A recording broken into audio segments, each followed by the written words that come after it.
Hello there, guys, and welcome back to my channel for live reaction and player ratings live stream following.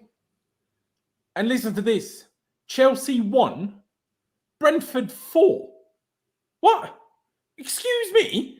I mean, first of all, it's all CFC Daily's fault, who had to mention the fact that after last year's international break, this time of year, we lost 5-2 to West Brom. So it's all his fault. But what on earth are we doing? We played like in the worst times in a Frank Lampard. Back four, defending and just like we didn't even know how to spell the word defending. Rudiger looked shit. Thiago Silva looked shit. We couldn't do anything. What the fuck are we doing? It's ridiculous. Absolutely ridiculous. And Timo Werner, enough is enough. Like, go away.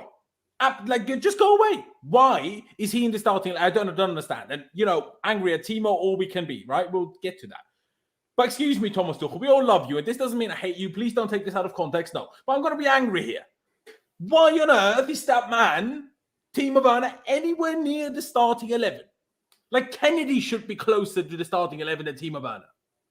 Flipping Bettinelli should be closer to the starting 11 than Timo Werner. I mean, Alonso is annoying, but at least we have an injury there. There is some sort of explanation. Yeah, I know Pulisic couldn't play and Callum is injured as well. But you had Lukaku on the bench. So you really decided that it's better to play Timo Werner on the wing with Havertz up top than putting Havertz outside and Lukaku up top. Really? Like, really? I just don't understand. I'm sorry. I just really don't understand. Also, Jorginho doesn't even play the second game for Italy. Sure, he had a heartbreak, but you played all the English players after the Euros, so no logic in that.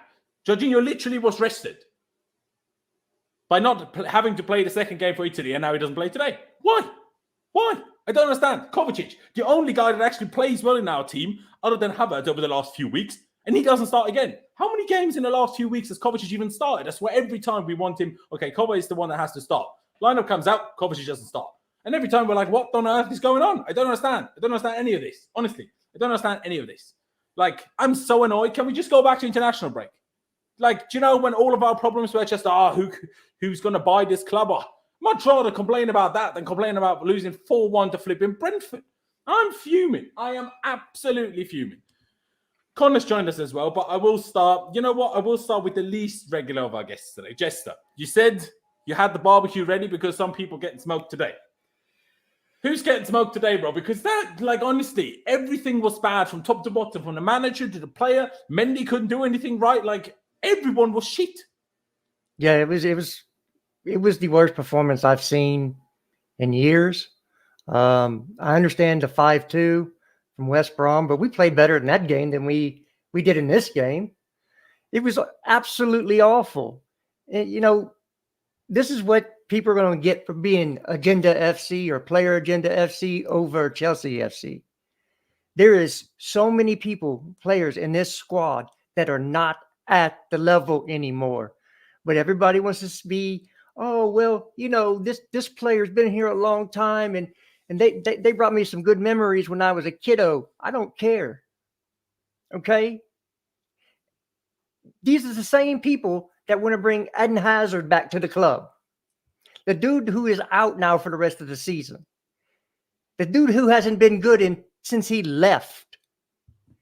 And this is the mindset of the club. This is the mindset of the fan base. This is the mindset of you all out there. Oh, well, my player was okay today. No, there was not even an average performance on the pitch today. Maybe you could say from the subs.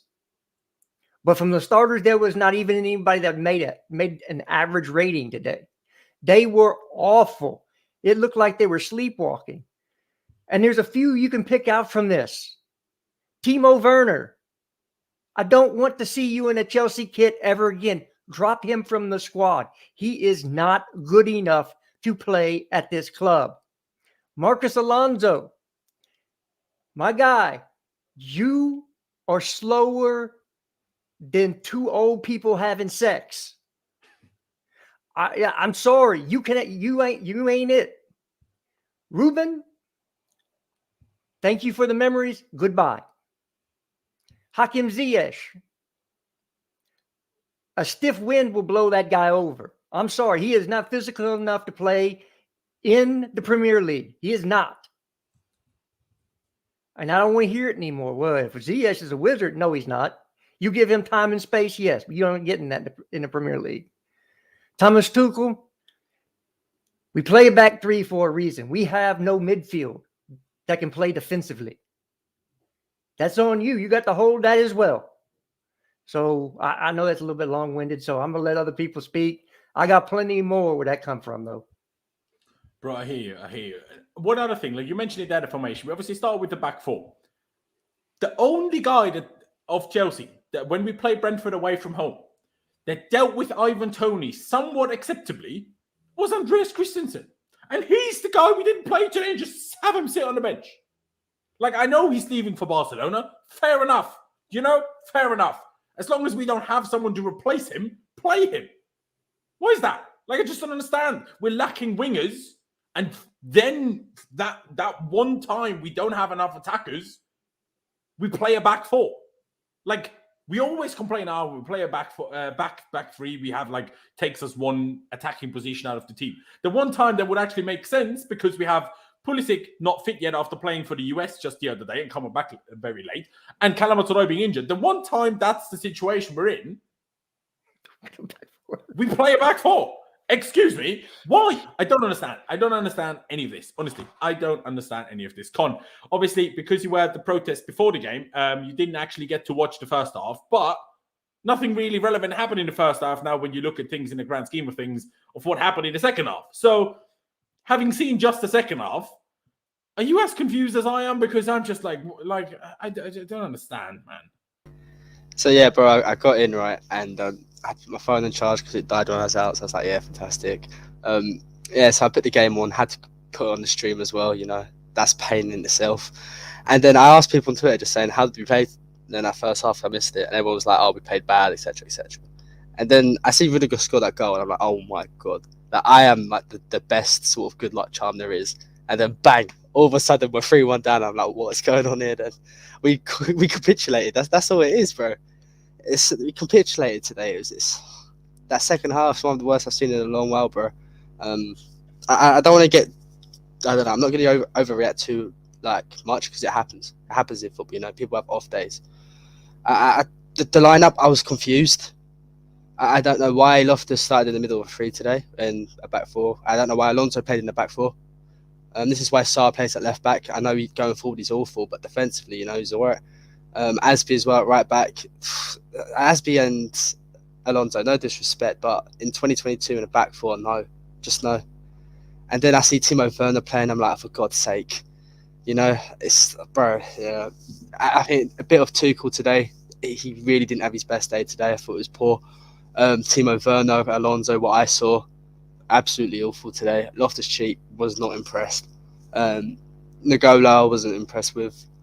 When Cover came on, we looked a little bit better, but it didn't last for long. Kai Havertz I wasn't impressed with today.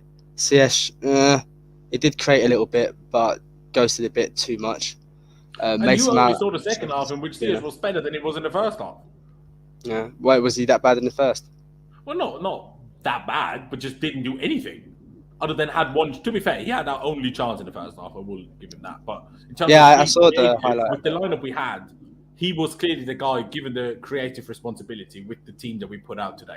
That goes back to Tuchel, of course, but he was the guy that had the creative emphasis on him, really. And he didn't do anything in the first half, honestly. Other than can I ask you a question, bro? Who was out for today? It was Ben Chilwell and who was the other one? Hudson-Odoi, right? Hudson-Odoi. And Pulisic didn't make the squad either. And Pulisic, okay. So why was that squad out today? Why was that team out? What was that 11 about? I know we got Real Madrid in midweek. Chalobah for some reason wasn't in the squad, but no one knows why. I get we got Madrid, fairs, but Brentford gave us a really hard game last time, and they're in good form. Their confidence is high. Ever since they got Eriksen, they looked a little bit better. I don't understand that lineup today. I don't. Especially in the back four, Alonso and Azpilicueta in the back four. You're asking for problems, man. I don't get it, bro. I've done enough talking there. Bro, I don't absolutely get it either. Charlie, let me get to you. First of all, thank you for being here, of course. Do you have an explanation for what went on here today? It's a bit like West Brom. I mean, Jester said obviously we're worse than even against West Brom, but the game felt like it. Didn't we go 1-0 up against West Brom as well? But it was obviously early in the game. But like I tweeted it, we looked like in the bad times on the Lampard. That's how we played today. Like trying to attack, missing all our chances, not creating really enough anyway in the first place, and then being so easy to hit on the counter-attack and hurt on the counter-attack. Like N'Golo Kante defended like a 2-year-old. Like that has never been taught the basics of defending. Like, does any of you remember when we lost 3-0 away in Rome and Conte absolutely lost his shit because the whole back three covered one side and covered the ball, they played across, and it was a simple tap-in. That's literally what N'Golo Kante did today. He was quite on whoever the guy was that scored. I think it was Eriksen. He was on Eriksen. Crosses over to the guy that's at an awful angle anyway, so can't exactly score from there directly. And if he does shoot, you would really expect Mendy to save it from that angle. But you don't leave a guy in the middle of the goal completely. I'm like, yeah, if Mendy doesn't save it, sure. But then that's Mendy's fault. Kante still has to stay on Eriksen. Like, you can't just go away. I mean, I know Alonso is too slow, and one other player was there. I think probably Werner, because it was after a corner. For some reason, our decision was that Timo Werner now defends our corners. That's how useless he is going forward. He defends our corners. He's a striker. Tuchel, doesn't that tell you enough? Why does he play? Come on.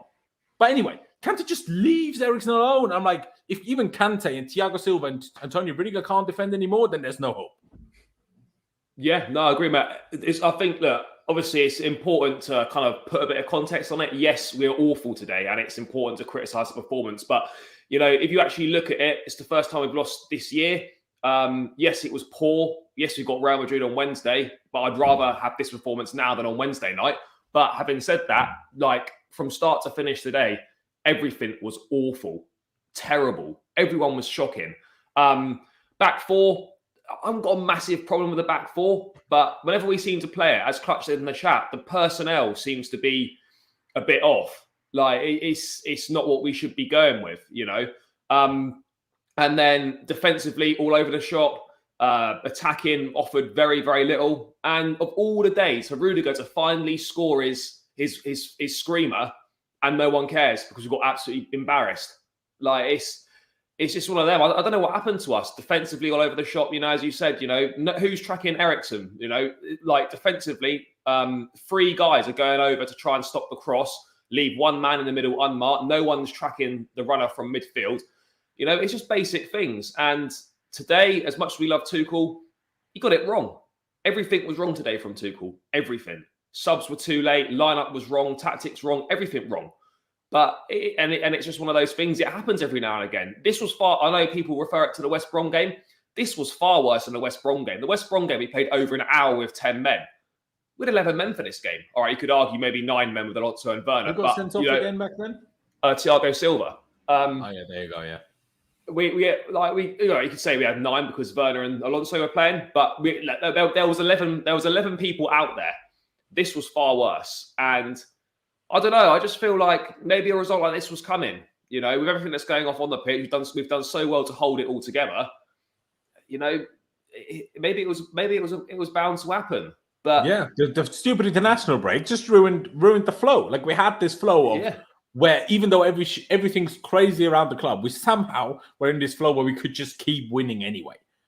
Yeah, and obviously the international break ruined that. Who's surprised? Yeah. I'm not, but.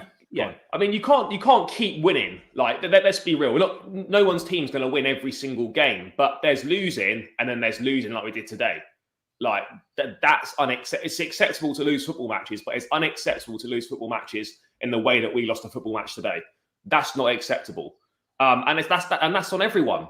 And we have to regroup, come again on Wednesday, and show that was just a one-off. But today, completely unacceptable.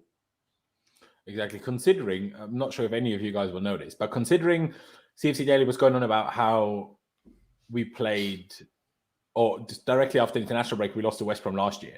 Did we also play the Champions League quarter-final 3 days later last year, or was that the week later last year?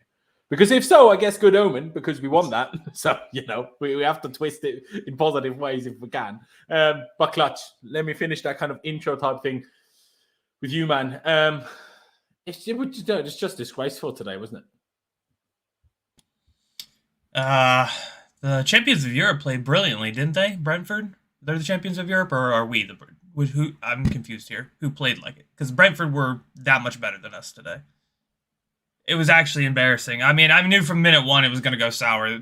They just had all the confidence from the very beginning of the game. Ruben can hold on to a ball. Timo back out of a 50-50 challenge within 5 minutes of the game, which is insanely funny to me, by the way. Ziyech just wasn't on it today, unfortunately.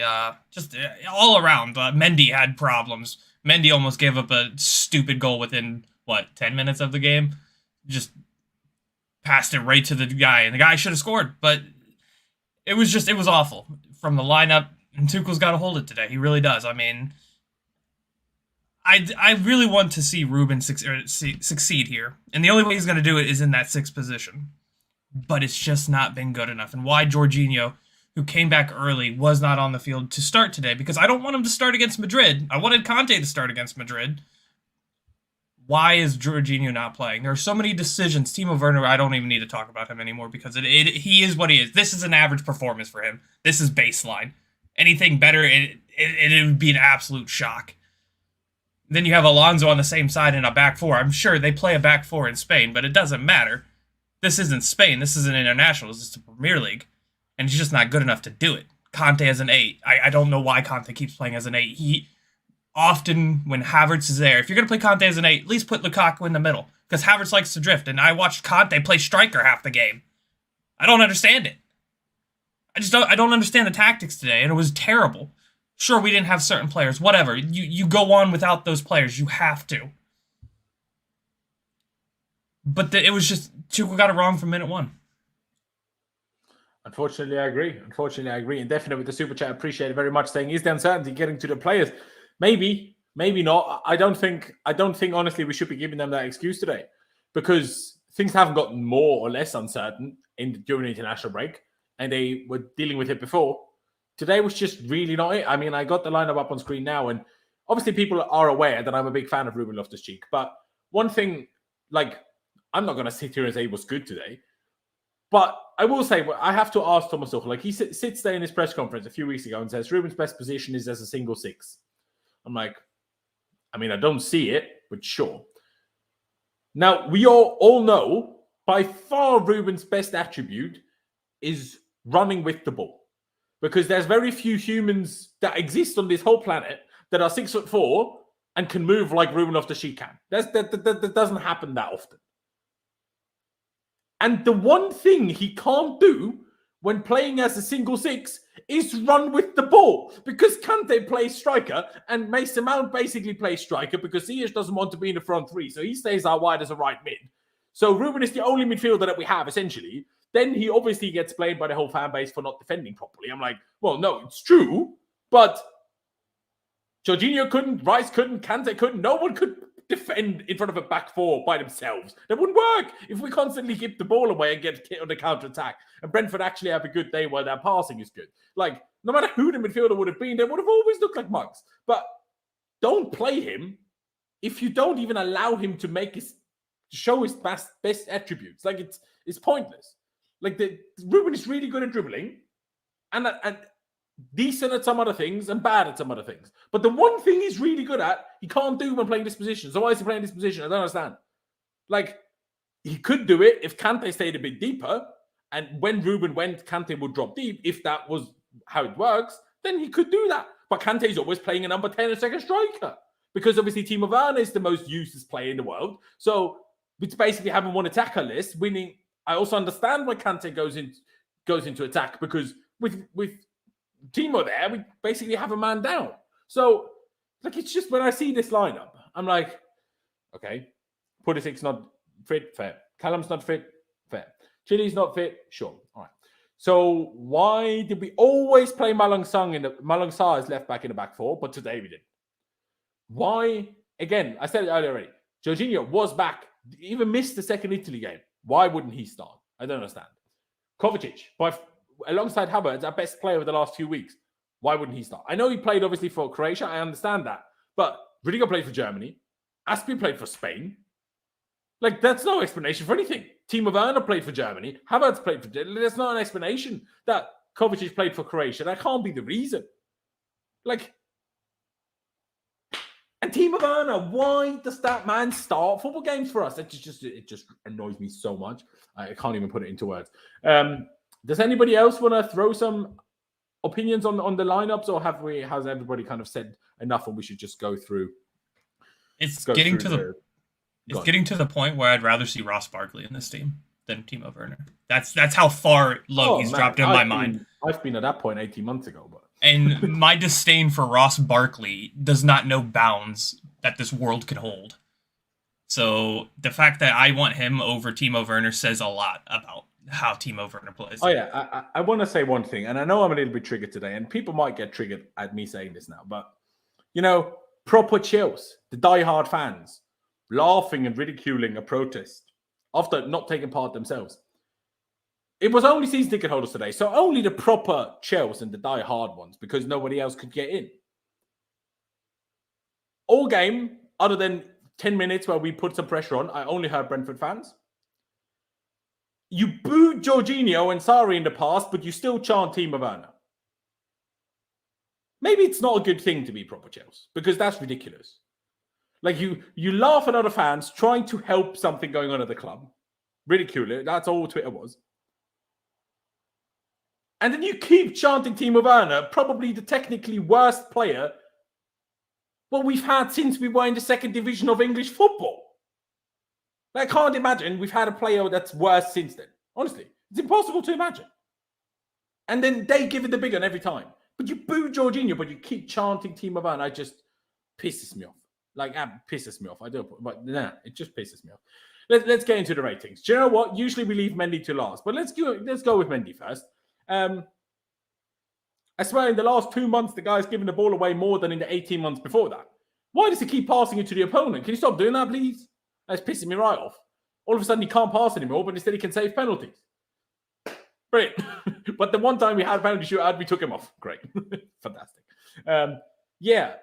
Obviously, also that Mendy mistake was all started by Timo Werner being shit, but, is what it is. We'll get to Timo in a minute. Yeah. He made one good save. I still think he should save the chip, which was the chip for the 3-1, was it? I think so. I'm going to give Mendy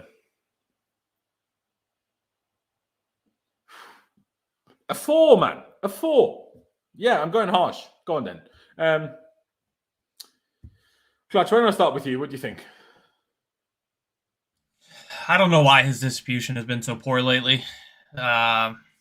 It's quite shocking, actually, because he almost cost us on quite a number of occasions. The one shot, I don't think he had any chance of saving. But that chip, you were so close, and you're such a tall guy. Yeah, maybe he did. Maybe he should have stopped it, but overall, it was just. I hope he's not hurt, but maybe he was playing with a little knock today. Maybe that can give him an excuse, but I don't know, man. That was not great from him. I'd probably agree with the 4. Fair enough. Let me go to you, Charlie. What do you think? I've got to be honest, mate. I thought it was awful today. Like, making mistakes, distribution was poor. Perhaps could have done better with one of the goals. One of his worst games in a long, long time. Considering how good he was when we last played Brentford, this was basically the complete opposite. A 4 is, it's probably about right. I mean, I might even go as low as a 3, to be honest. I thought it was really bad today. And obviously, we know he's the best goalkeeper in the world, but he had a bad day at the office today. So I'm going with a 3. Fair dues. Chester, would you go as low as Charlie? Would you go potentially even lower? What do you think?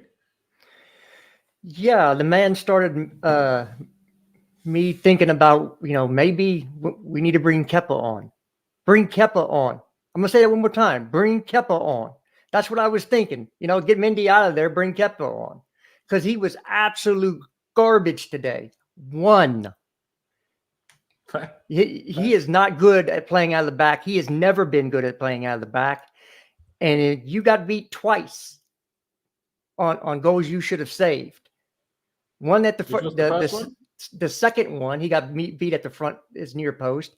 And the third one, he got chipped because he went, no, it was the no, first I think only one. the third It one was the first one when Bumbo scored, still a front post. He's supposed to be covering that. Sorry. That's a FIFA glitch right there. And he went down too early for the chip. You have to make Yeah, I them agree with that. commit before you go down like that. That's basic keeping. And his distribution is awful. I'm sorry to say that is his worst part of his game. So I don't know why we're just saying that now, but it's been awful all year. He's just been getting away with it. So me, 1. Fair. I mean, I personally probably disagree in the first goal just because of how it shifted. I'm not sure if there is a front or a far post in that scenario, really. But I do hear you. Con, obviously, because you only saw the second half, I know maybe a bit difficult for you to judge, especially on Mendy. But, I mean, the third goal, I think he should have saved, and he didn't. So what rating, at least for the second half, would you give Mendy? What would I give Mendy? I wasn't really impressed with him today. I only saw the second half, but yeah, I wasn't impressed with him at all. Probably give him a 3 for the 3 goals he conceded. Oh, he's conceded 4. Conceded 4, to be fair, yeah. I don't want to give him a 4 though, so we'll leave it at 3. Didn't mean to do that. Let's get to the centre backs then. And I didn't think that they would ever come. Well, I'd say this and talk about this like this, but they have had an absolute stinker. The both of them. Honestly, the both of them had an absolute stinker. I can't even put it into words. Like the fourth goal, both of them tried to clear it. Neither of them hit it, and it just fell to the Brentford player. They made it 4. The chip, the third goal. Thiago comes out, loses the header to Tony. Rudiger follows over. The guy makes the run behind Rudiger. Rudiger has no idea it's happening. It's chipped over him, and both Thiago Silva and Rudiger are taken out of the game. And then obviously Mendy, in my opinion, still should shape it. But what? Like how? I mean, now I will say, maybe. I've never done Ramadan. I don't know how much it will actually affect you. They are fasting. Rudiger, Kante, Ziyech. Not sure if anybody else that started was, but maybe it is affecting them. But again, if that is the case, then they shouldn't be playing. Like, I have no problem with them doing Ramadan. Absolutely, do your thing. But then maybe don't play them for a 3 o'clock kickoff in the sunshine. If they're struggling with not drinking, not eating. Like, I understand if they do, but then don't play them. Like, do you know what I mean? It's not like we didn't have Christensen on the bench, so if it was a problem for Rudiger, then he shouldn't have played. Also, he scored a screamer. And if he was struggling with fasting and not drinking, maybe don't celebrate like that, especially when you're going to concede, 12 seconds later, what it felt like. But yeah, let's do Rudiger first. Obviously, his goal, I mean, so disappointing. So disappointing. He finally scores that screamer of his. And then we lose 4-1. And how much later did we concede? Like a minute later, honestly. Shambles. Absolute shambles. But yeah, I mean, the goal was great. Werner was in Ramadan. We're not even joking about that, zigzag.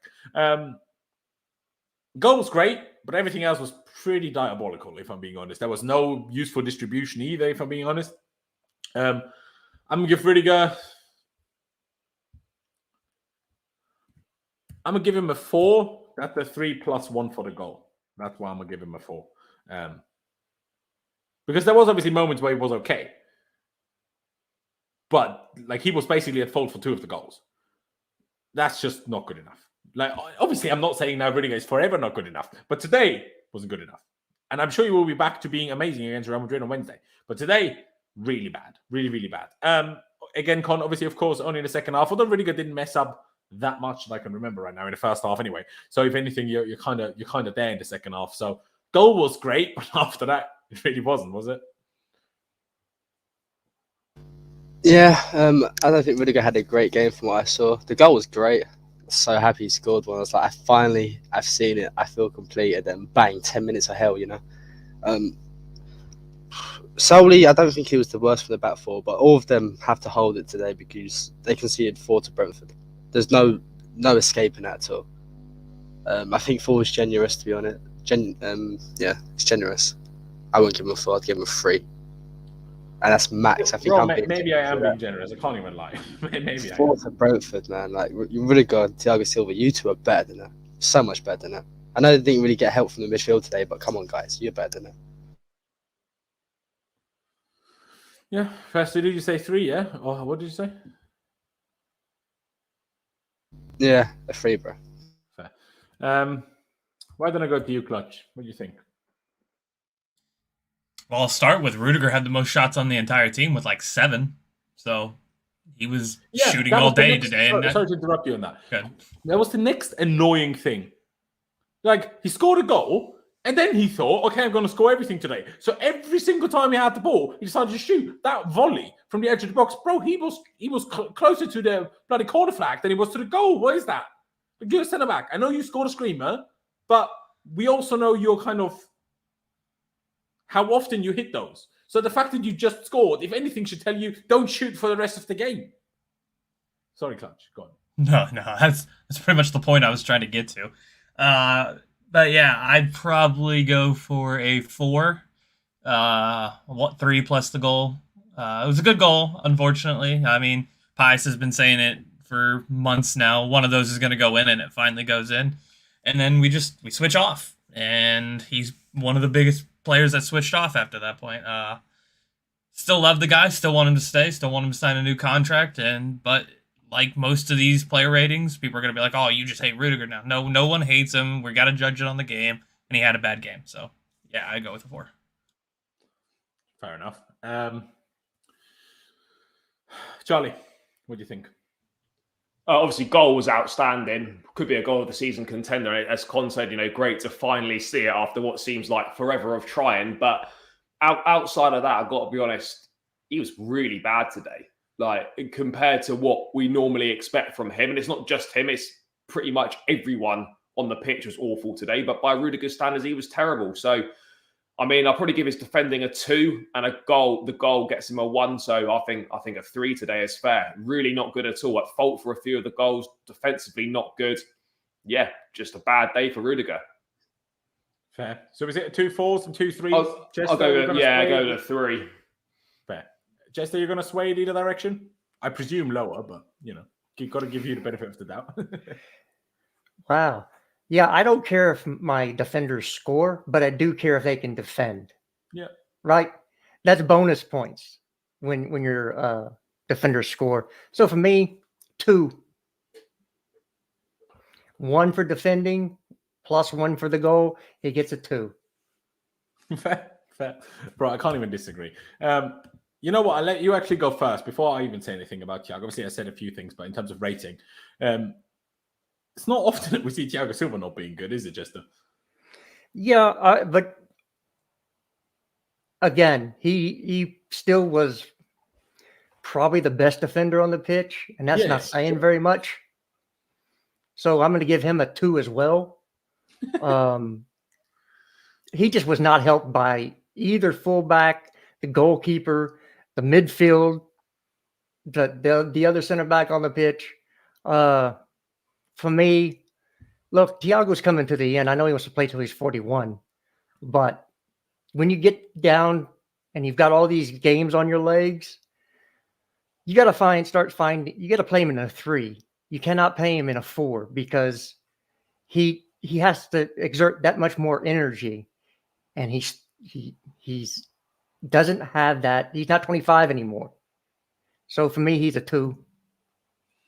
Fair.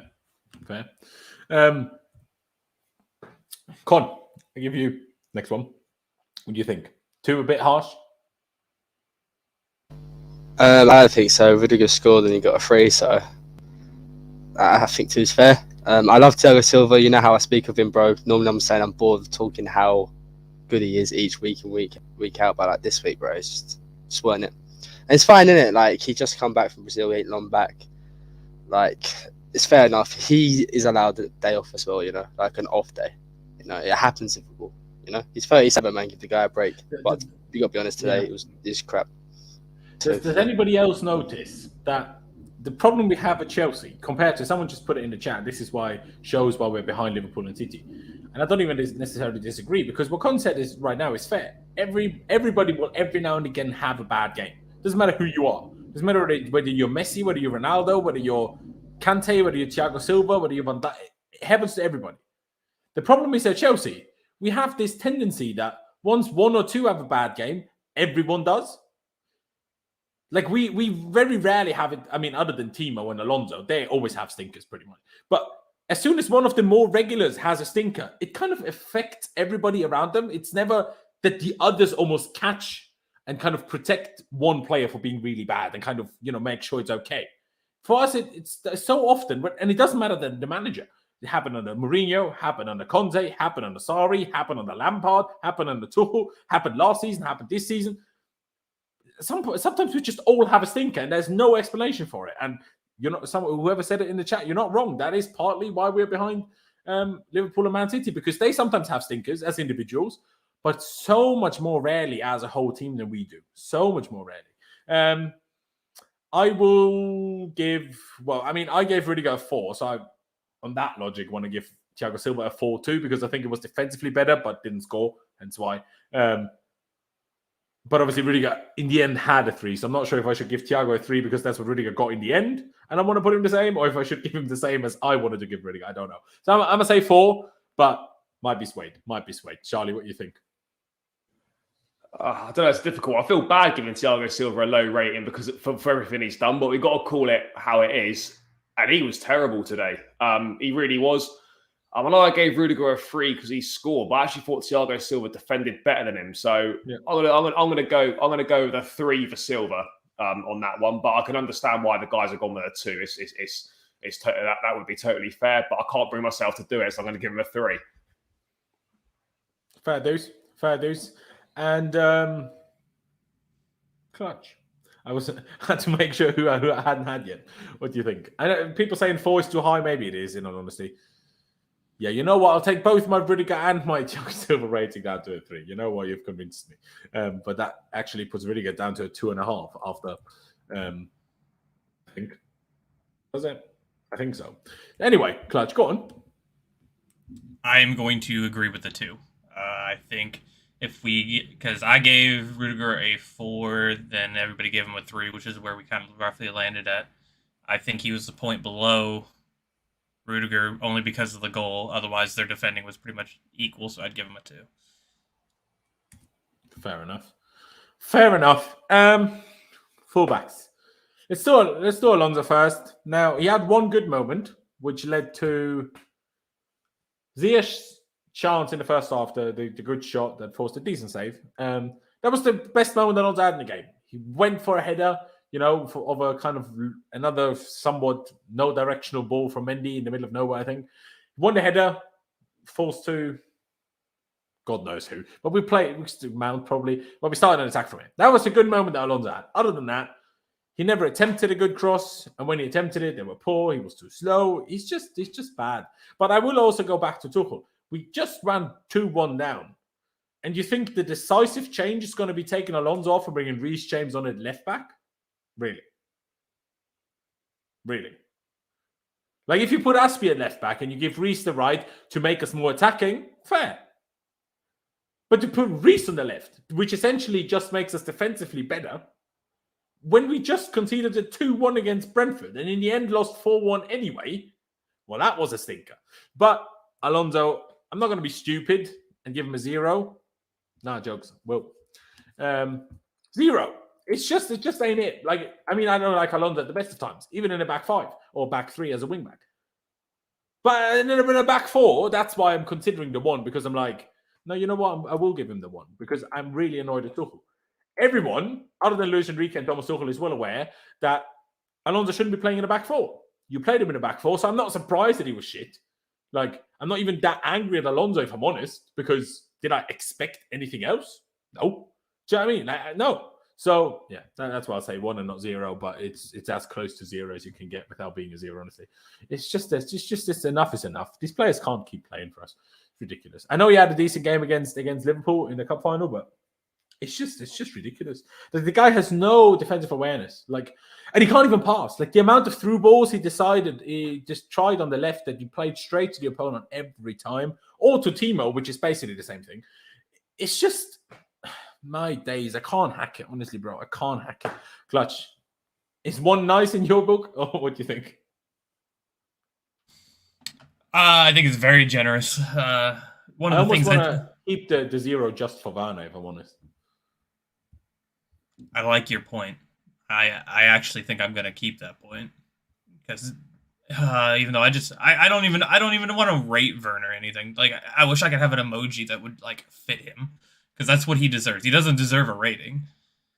No, I'm gonna go 0 for Alonso. He's terrible. One of the funniest things I see about Alonso is like when he gets into trouble, man. Like he tries to throw his body in the way and hope that somebody pushes him over, and then he'll just like throw his foot at it, and he's like one of the luckiest people I've ever seen when it comes to like getting in trouble. Like somehow he just makes it work, but it's not good enough. It's just like it's so bad. It is. It is. I agree. Charlie, what do you think? Yeah, it was awful today. Like, but I get your point. You know, what are we expecting from Alonso when we play him in a back four? Are we expecting some sort of unbelievable performance? No, we're not. So it's hardly a surprise. But yeah, it was terrible. And him and Werner must be one of the worst left-hand sides in Chelsea's history. I mean, I can't think of any worse left-hand sides off the top of my head that we've had in the past. This is just not it.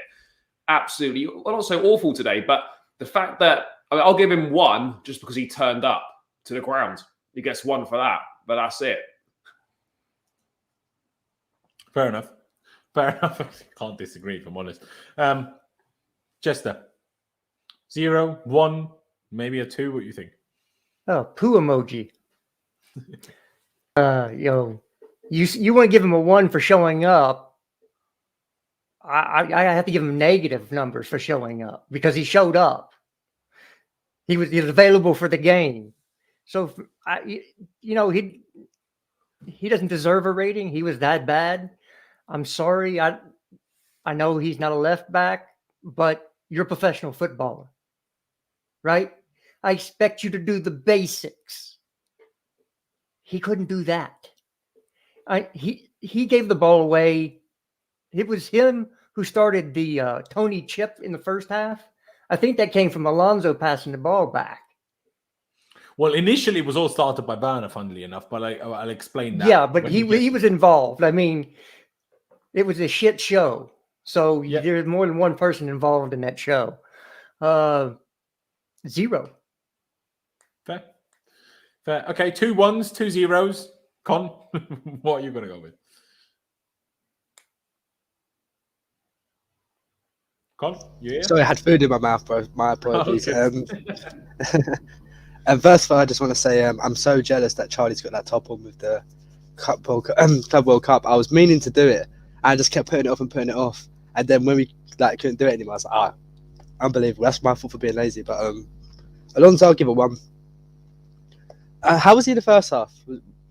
Just the same? Better or worse? Well, it literally made no in difference the second half, didn't he? So, Alonso like I said earlier, isn't it?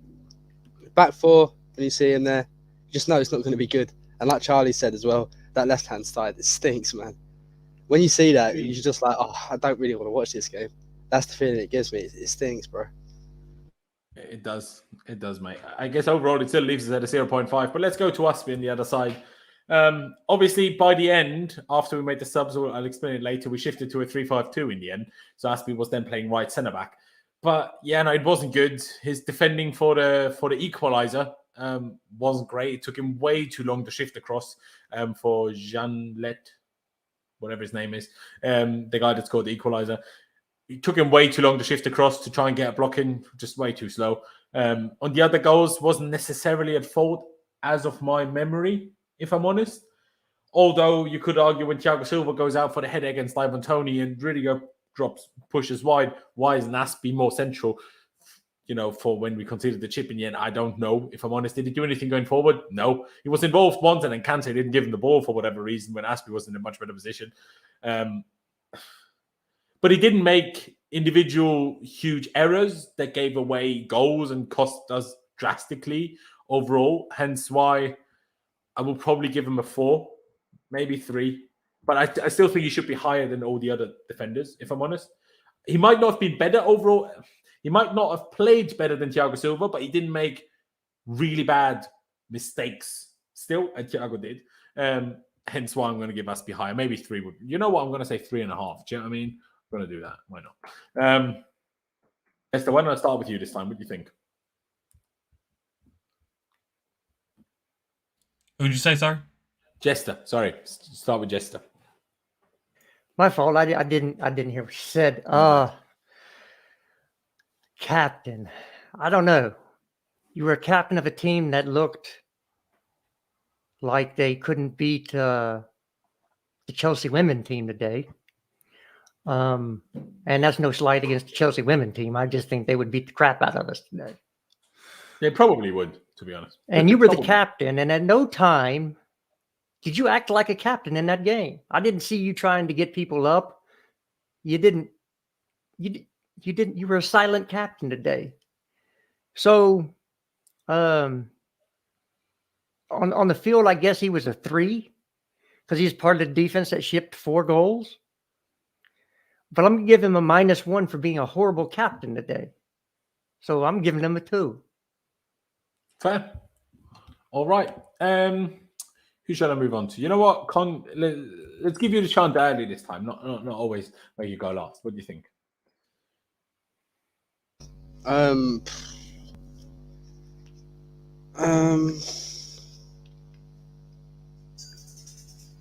Rudiger's a 2.5. What's Thiago Silva a 2? 2.5 as well. I'll probably give him a 2.5 as well then, bro. I can't see from what I saw that he did any better, but I don't think he did any worse either. It's reasonable. Clutch. I think Rudiger and Thiago Silva were involved in more mistakes than Aspie was. Mostly because Aspie, a lot of their threats came from transition. And Aspie's not going to defend this transition anyway, so usually. But the one time he had to, he didn't. I'm going to go for a 3, I guess. Yeah, 3. Okay. And Charlie, finish it off for Aspie. What do you think? No, I think a 2.5's fair. If Rudiger and Silva are getting that, I couldn't, like Conte, can't really see anything that Aspie did any better than either of them. I don't think he particularly did anything worse either. So, yeah, I think the 2.5 is fair. Fair enough. Let's get to Ruben. I keep myself last because I'll see what other people have to say first. Clutch, why don't you go first on this one? Oh boy. A lot of the points you made earlier were very valid. He'd get the ball and you'd want to dribble out and just take too long, lose possession in the midfield. That position in Thomas Tuchel's system is the one who's supposed to be dictating the pace of the play. He's supposed to be passing the ball around. Now, it's not his fault that Conte was higher than Havertz today and Mount was trying to cover where Ziyech was. Not his fault. And a lot of it still comes back to Thomas Tuchel for playing him in this position. But I still expect there to be a little bit growth, and I'm not seeing growth in that position. Even though it sounds like that's what Thomas Tuchel is pretty much hinting at. Like, if he's playing, that's where he's going to play. Is in that sort of role. I'm going to go with a 4. It's probably too high, considering, but that's what I'm going to go with. Fair enough. Charlie, 4 from Clutch. What do you think? I don't know. Yeah, look, let's be honest. Ruben wasn't at it today, but I just want to say one thing. Like, I think they might have mentioned it in a commentary. I don't know. It depends what stream you're watching it on, but Ruben, when he played his best football, arguably probably played his best football at Crystal Palace under Roy Hodgson, got in the World Cup squad. But he got into the World Cup squad for England 2018 off the back of that season at Palace. That's because there was no World Cup after the Sarri season. No, but what I'm saying is, though, he played on the left-hand side of a front 3. And I'm not saying that he should be playing there for Chelsea. But what I'm saying is, like, today, you've got Jorginho on the bench. Why can't you play Jorginho as the 6 in this game? And play. Why couldn't Werner have not played and Loftus-Cheek play on that left-hand side? He would not have done any worse. Like, I know it sounds like they're kind of making excuses as such for him, but the thing for me is there's ability there. And I know we're not seeing it. And at some point, the guy's 25, 26, whatever he is, there comes a point where you've got to stop saying, oh, he's got everything there is, but we're not seeing it. So, like, it's irrelevant whether he's got it all or not, because you have to see that consistently on the football pitch. And, for me, he's had good moments this season. He's done really well. But ultimately, I worry about his long-term future at the club because, let's be honest, on loan at Fulham last year, I think it was, They got relegated.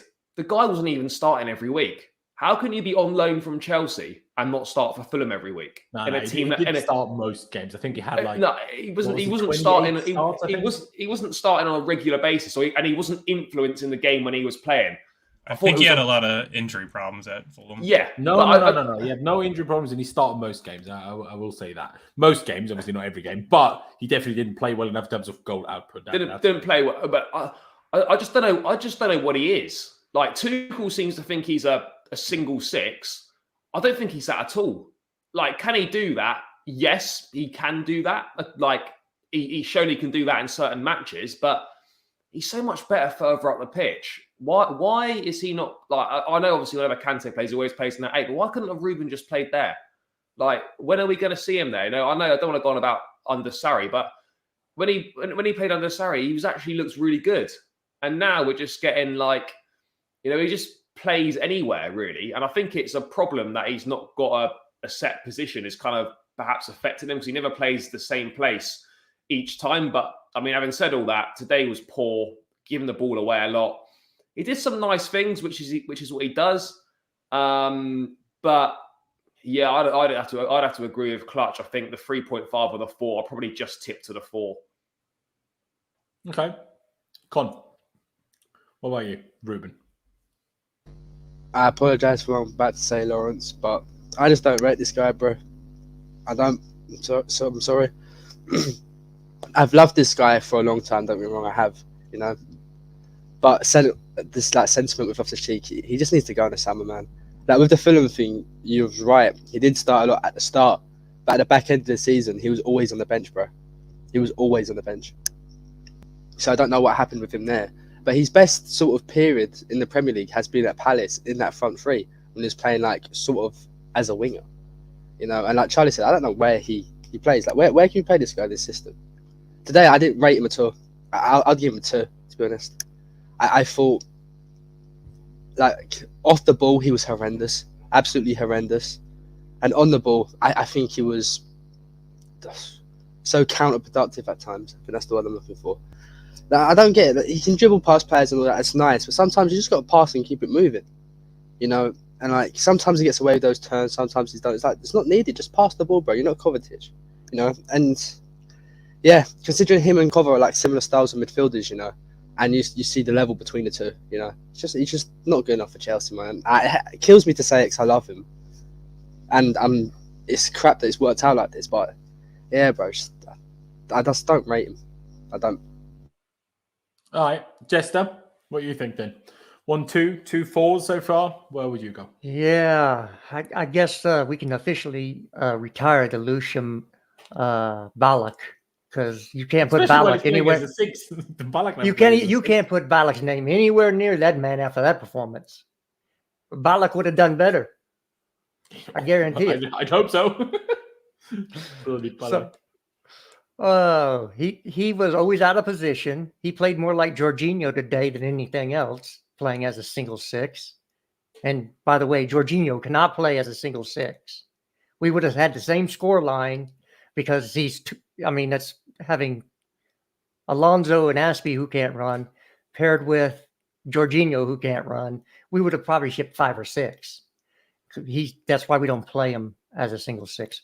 But he's all you needed to do is not play Werner because then Kante wouldn't have had to be that attacking. And then you would, whoever the 6 is, whether it's Ruben or Jorginho, he has some help. Well, again, I don't understand the formation because if you don't have your best offensive weapon other than Havertz lately, which is Pulisic, in the run of games, they've been our 2 best offensive players. Why would you use Werner? You could have played Havertz, Mount, and Ziyech up front, played a back 3, and then we wouldn't have been talking about Werner today. But that's for Thomas Tuchel's score, not for Ruben's. But he was a 3. He just needs to go play in Italy. It's a slower league. He's slowed down a whole lot because of the Achilles. And, we can bring Savic the other way, SMS. Because it looks like Sarri wants half our team. He does, to be fair. So you said 3. Okay. I would probably have gone along with the 4 that Charlie and Clutch came up with. Like I said already earlier, I mean, I'm not hiding any bias that I have for Ruben.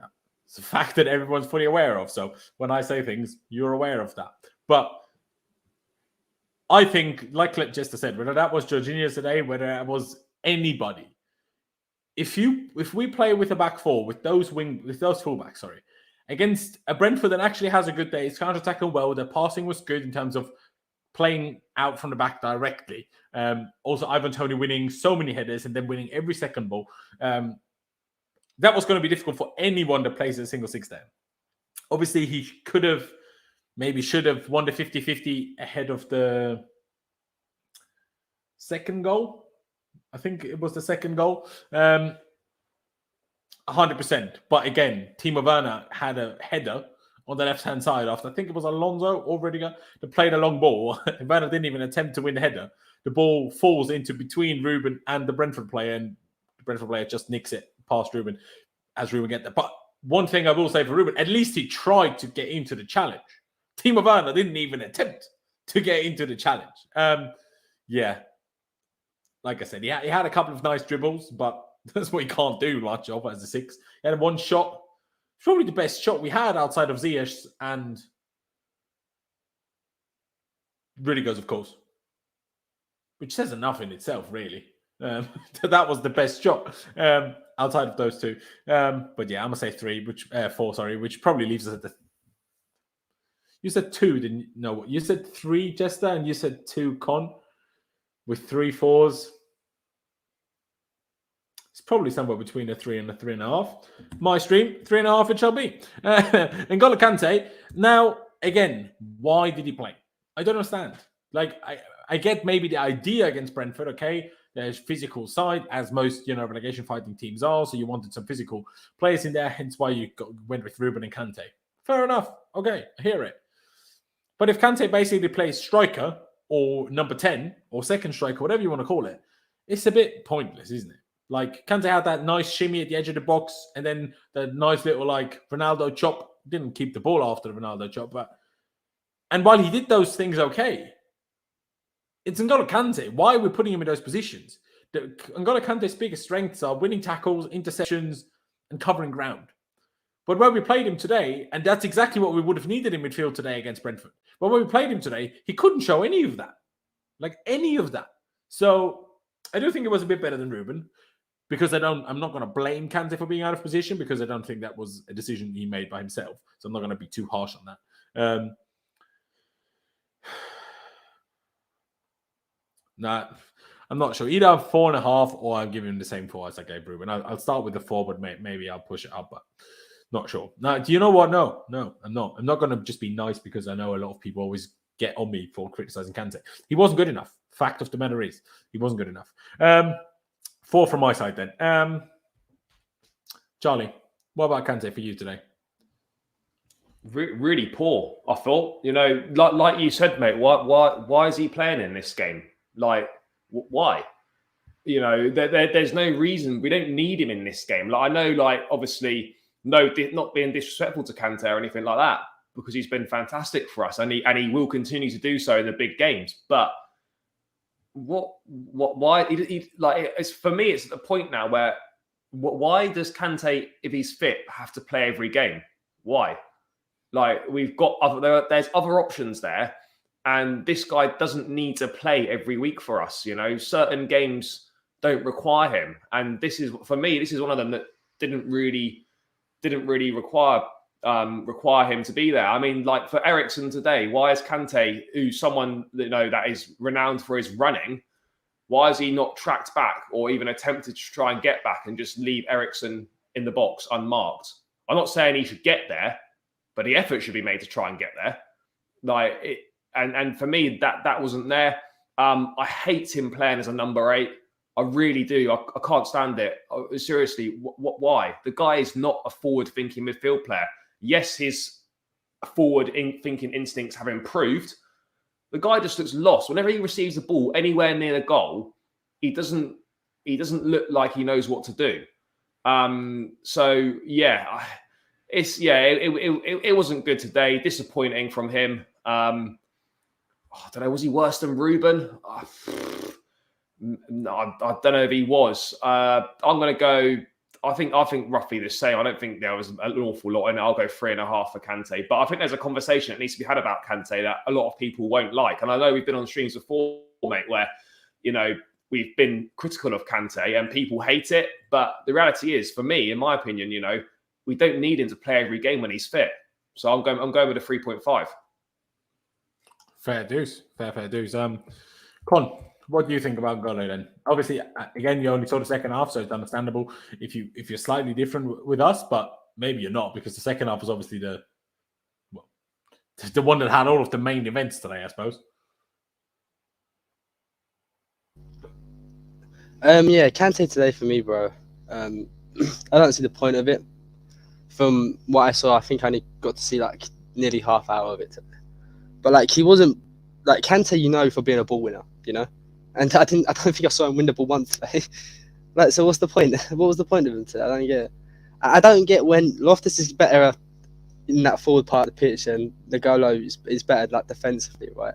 Why Nagolo's so much further up than Loftus? Like, where's the logic? That's why I think Tuchel has a lot to hold for today, But yeah, I don't see the point of Nagolo in this role. It really annoys me seeing it. It frustrates the hell out of me. Can't lie. Bro, he only attempted one tackle today. He won that, to be fair to him, but he only attempted one, and he only won 2 out of 4 ground duels. Did he get the assist today? Technically, I think he did, didn't he? He did get the assist, yeah, he did. Hey, look at that. That's a Bruno Fernandes type of assist if I've ever seen one. But I'd probably... You gave, 3.5. Yeah, I'd be happy to give Kane 3.5. All right, fair dues. You know what, Chester? I'll go with you next. What do you think, N'Golo? Yeah, I thought N'Golo was our best midfielder on the pitch today, out of the starters.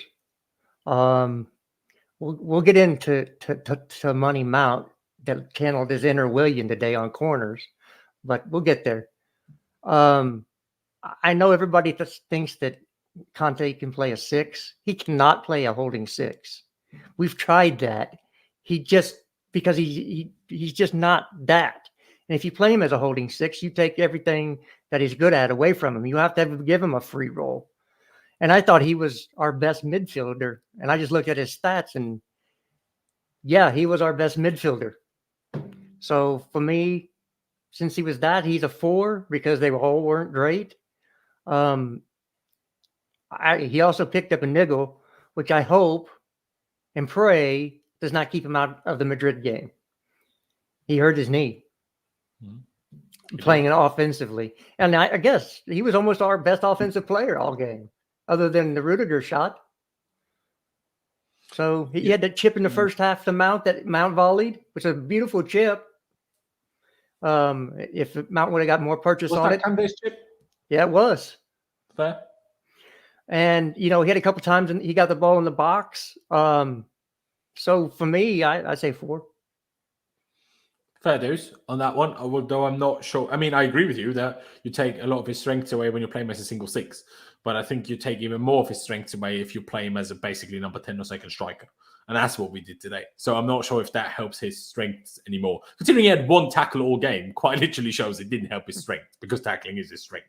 But fair. So, I mean, I said 4. Jester said 4. 2 3.5s. And then Clutch, finish it off. What do you think about N'Golo then?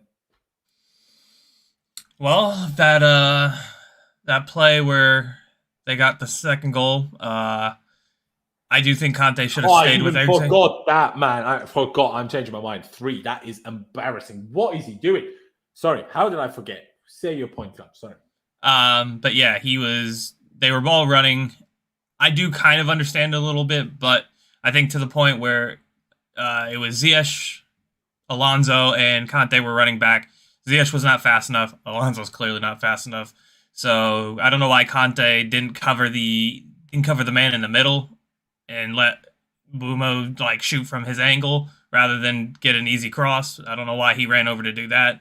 I thought that was a really poor decision. I somewhat get it, but at the same time, I mean, Thiago Silva stays with the runner, doesn't go after the guy with the ball. He makes the guy have to create a play to actually get the goal. But other than that, what's Kante meant to do? Win the ball back? And he didn't really do that today. He offered nothing going forward. He was sitting mostly in the front of the line.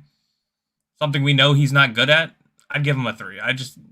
It's not really his fault for where he's being played, but we move on. Hopefully he's good for Madrid. I can What actually rating explain you go why for he came again, sorry? over. I can explain why he did what he did on that goal. I mean, I get Okay. why, because nobody else was catching up, but you still got to cover that guy. You don't let that if Mbuma's going to score from that angle, that's just a good goal. Nope. You don't give him an easy They tap. they are trained that the first thing you have to do is close down the person with the ball, not a runner. He was the only one. That's not what they're trying to do, mate. Yeah, actually, no, they are. On we a just break like watched, that, like- you have somebody has to close down the person with the ball, because Kante if nobody wasn't ever the guy that closes was him down, closest he's going to the score. runner.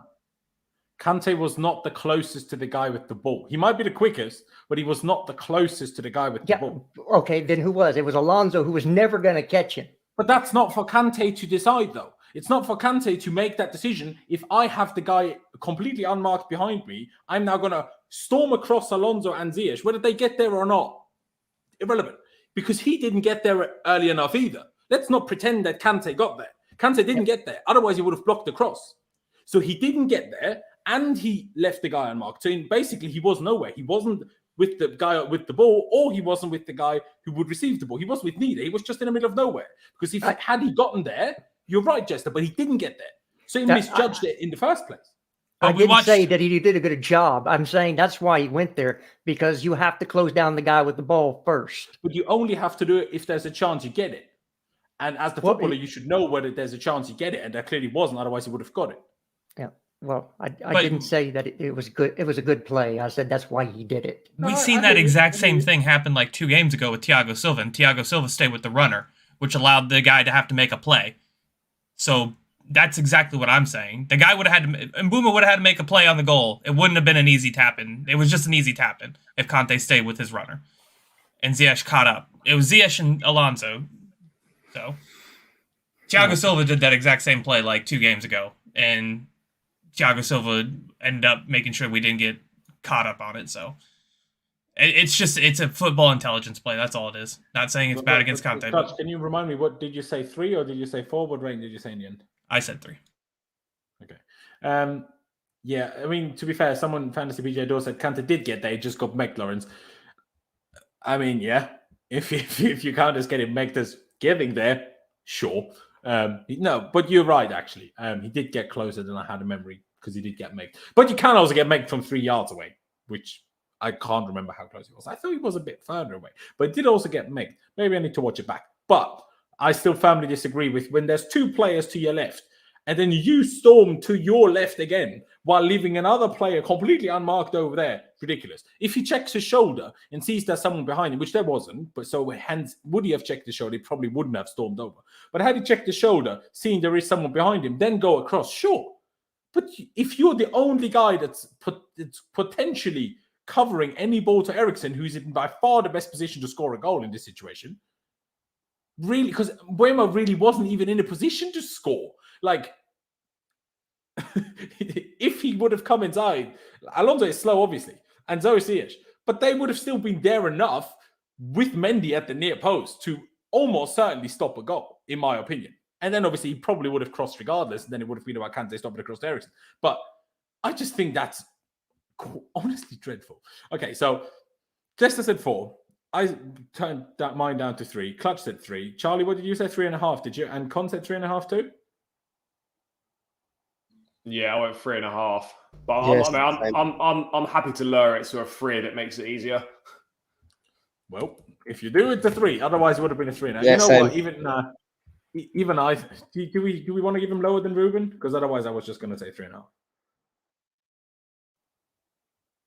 No, he wasn't worse than That Ruben. moment was poor. I can't lie. I really think that's poor from Kante. Like if Ruben did that, do you know how much he would be slated? It's only Kante that would be excused for doing that. Let's not forget that it was Ziyech's fault to begin with. Yeah, it was. We will get to him for 100% agree. And in general, not even just Kante either, by the way. The whole way we defended counter-attacks from corners today was embarrassing. Like the whole structure.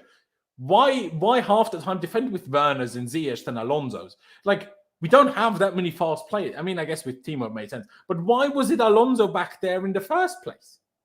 Kante at least makes sense. But then I guess if you messed it up, then pointless. Ruben exposed Thiago for the third goal. Did he? Didn't just Thiago lose a header to Ivan Toney? What's that? What did that have to do with Ruben? But maybe it did, I will say. Now, I tweeted during the first half, maybe, that everyone, I tweeted that at the time, funny in hindsight, I tweeted that other than Thiago Silva and Rudiger, everyone's been awful. Now look how that turned out in the second half.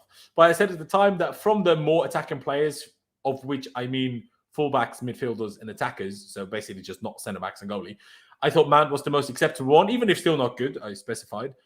But I thought he was the most acceptable one. The second half, things changed. Now, number one, I will say, Ziyech wasn't really here. Ziyech was here, and Mount was here. So in the end, and Kante was kind of here, and in the end, that's the formation we played. I don't know what formation it was supposed to have been, but that's essentially what we did. Because, I mean, you could say Timo Werner was over there off the pitch, but, you know, that's essentially what we did. Mount, yeah, the success rate of the things he tried wasn't particularly good, but he was the only one that tried things, which, yeah, probably will say stats-wise he lost the ball loads and didn't have the best pass accuracy, which is true, but at least tried something. I know Jester disagreed and he thought Kante was the best of the three. I think Mount was the best of the three midfielders, but only by a tad. I mean, Ruben in the end got a 3.5, so I'm going to give Mount a 4. Could say 4.5, but that's then the maximum of it. I mean, he had a couple of decent crosses that I can half remember. Did he have a shot? No. I mean, Jester mentioned the corners there. I can't remember how many corners were taken by Ziyech, how many were taken by Mount. I'm not even sure if I could check that anywhere, corners taken or whatever. But yeah, the corners weren't good, whether it was Ziyech or Mount that took them. But yeah, it just didn't work. It just really didn't work. I'd say 4, like I said.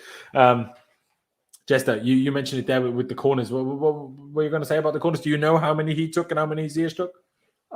He took the majority of them in the first half, especially from, I believe, and then they moved Ziyech into taking them. He hit the first man every time. It was the first guy, the first man he hit every time. Prime William, and that's why they had the breaks off the corners, because the first man could clear the ball, and they just had somebody run out of the box, and it was break time. You can't hit the first man. You're a freaking professional. And every time, first man. I don't understand it. I think Ziyech probably had the best corner that we had when Raya came out. But they were all horrible. But sorry, Mount, you can't disappear in games like this. You're meant to be proper Chelsea future captain. You did nothing the entire game. 3.5. Okay, I hear that. I mean, a lot of people in the chat seem to be unhappy, ignoring that Kante gave away a goal and Mount didn't, which is why I went lower. But sure, 3.5, reasonable. I don't ask Charlie, what do you think? Yeah, I've got to be honest, man. I think the 3.5's fair. This just wasn't it from Mount today. You know, this was, you know, supposedly in his favoured, like in his best 8 role. That's where a lot of people think he plays better. He plays his best. It was a big opportunity today. Look, he's been fantastic this season. You know, he has, and we have to obviously consider that. But basing it on today, he was awful. The guy was anonymous. Like, I barely knew he was playing. As Jester said, like, every corner pretty much was hitting the first man. As a professional footballer, that is inexcusable from a corner kick to not beat the first man. Like, what? Why is that happening? So that was obviously poor today. There was a couple of nice passes, and he did have an opportunity in the first half where I think he dragged the shot just wide. But yeah, other than that, it wasn't just him, but he was just missing like so many players today. Just didn't turn up. So I think the 3.5 is fair, but yeah, just really not offering a lot at all today. I'm not really sure what happened, but yeah, just offered nothing. But I think the 3.5 is probably fair. Yeah, fair. Con, let me go to you. I mean, a lot of people in the chat now are talking about the corners as well. Now, personally, I wouldn't say he takes worse corners than Ziyech on average. Maybe today. I can't lie, I never really paid that close attention of which ones the two took. I remember one in the first half where they had a conversation with each other and they decided it would be Ziyech that takes it. But I don't think he has, on average, worse corners than Ziyech, because he certainly has a lot more assists from corners than Ziyech, but obviously also he's played more games than Ziyech. So that, obviously, you got to consider that side of the story as well. But Con, 1 3.5, no, 2 3.5, sorry, and 1 4 for Mason Mount so far. What do you think? I'm not even gonna lie to you, bro. Like, I don't even remember anything Mount did in this game. So I feel a bit disingenuous giving him a rating because I don't particularly remember what he did. So sorry, bro. I think you have to skip me for the Mason Mount one because if I gave a rating, I'd just be making it up, to be honest. Okay, it's honest. It's honest. So then, Clutch. Mason Mount. You know, him and Ziyech's link-up play today was really poor. Like, normally it's really good. They tried some really weird passes to each other today that just didn't work out. Like, Ziyech, tried to, little chip it over to Mount, and Mount tried to backheel it in from the edge of the box into the box and just went all wrong. I'm going to give him a 3. I thought he was terrible. Unfortunately, even though I still think this is his best position within our team, I think there are other players we also need. Sorry to interrupt. Mason Mount took 5 corners today. Hakim Ziyech took 7. Go on. Not one of them went past the first man either. No, they didn't. Yeah, no, I agree with everybody's point. Yeah, I'd give him a 3. Okay. A 3. So you agree with everybody, but we're lower than everybody. Fair enough. Leaves us at a 3.5. Let's move on. Because we were already kind of half talking about this with the whole corners anyway, let's get to Hakim. Obviously had a good shot in the first half, which had an even better save to it.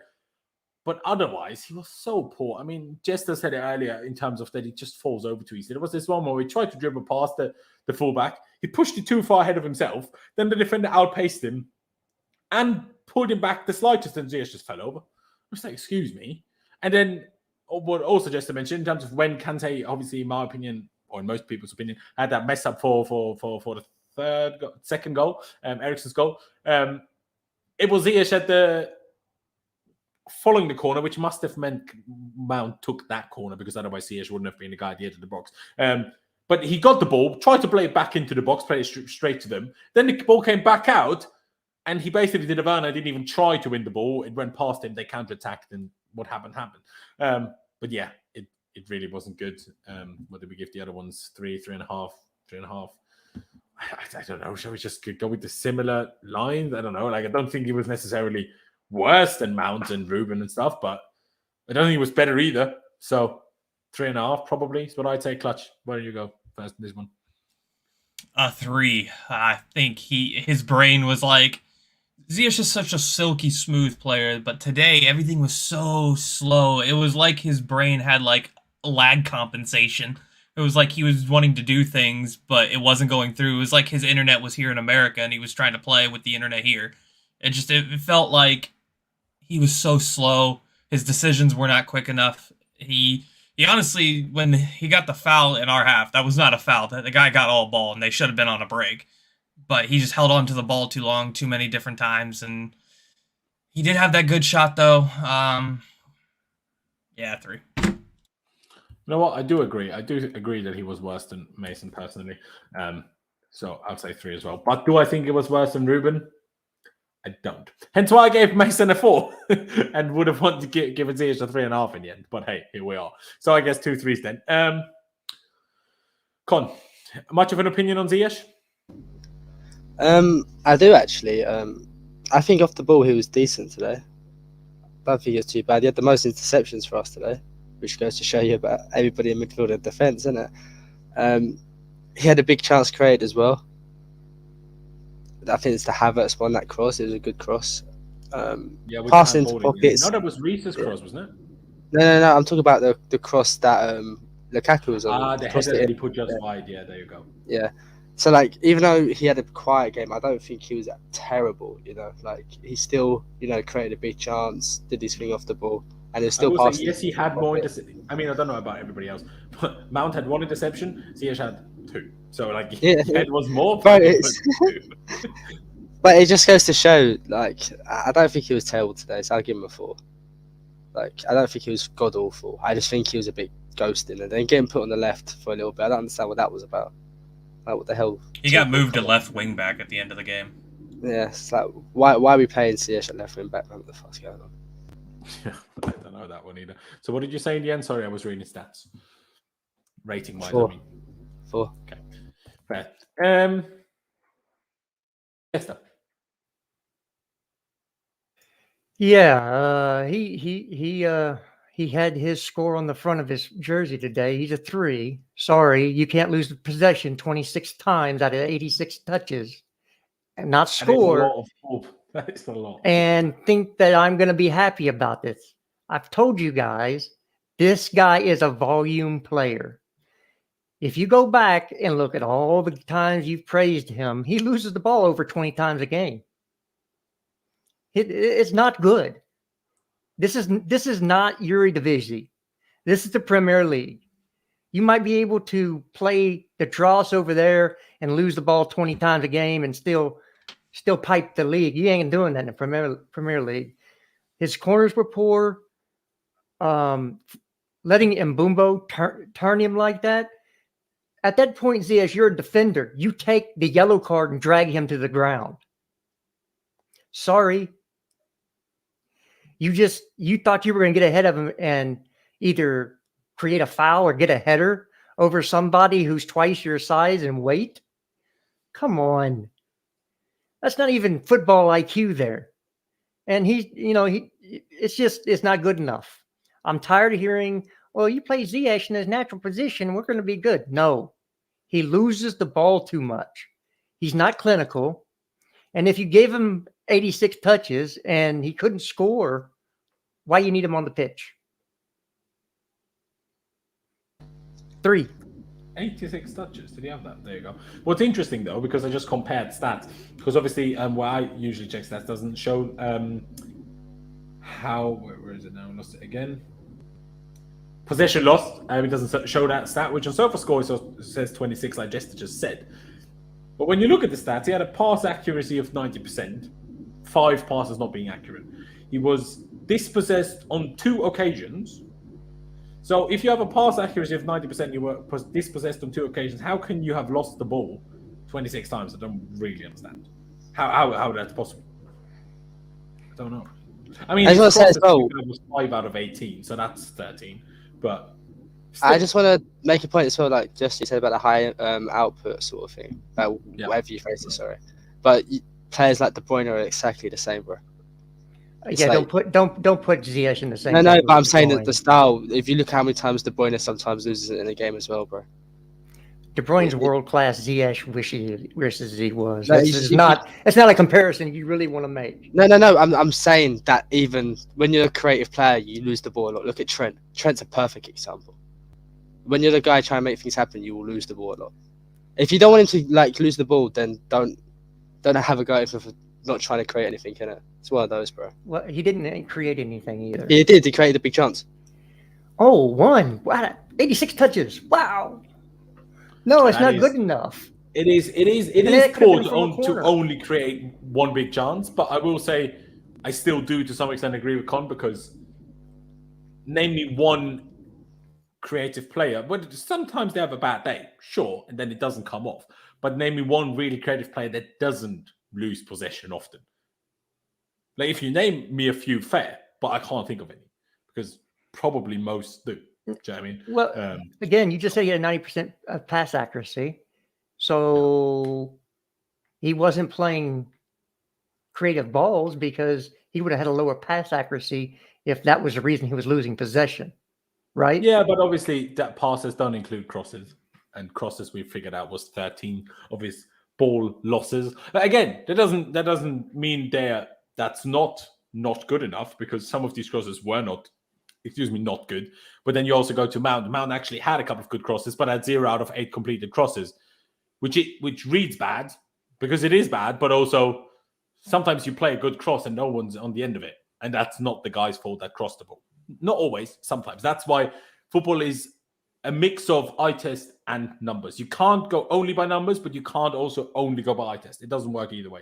Always needs to be both. But hey, you gave it 3. That is fair. I mean, we've not been far off each other, have we? Charlie, then finish it off for Hakim. What do you think? Yeah, not a good game today. Didn't do an awful lot right. You know, he had a few moments. That shot in the first half where he makes Raya make a good save. That was a good effort on target.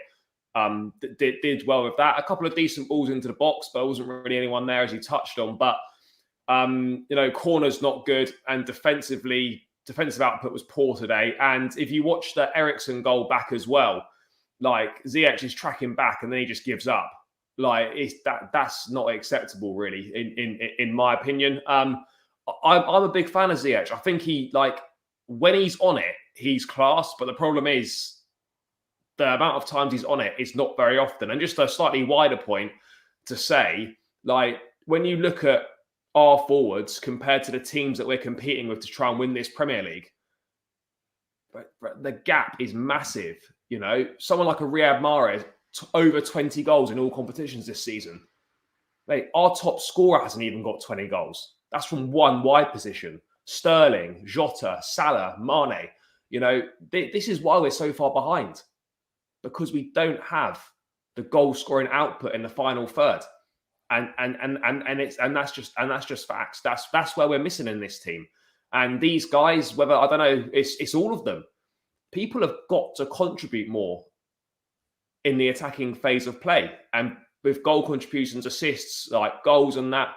We're not a bad team, but Manchester City and Liverpool rotate at home to Brentford. They don't lose, and we do. And the difference is, because I know we didn't defend well today, but there's a big difference between us as an attacking force compared to those two teams. And, you know, I'm not saying Ziyech should be scoring 20 goals, but he should get 10 or 12.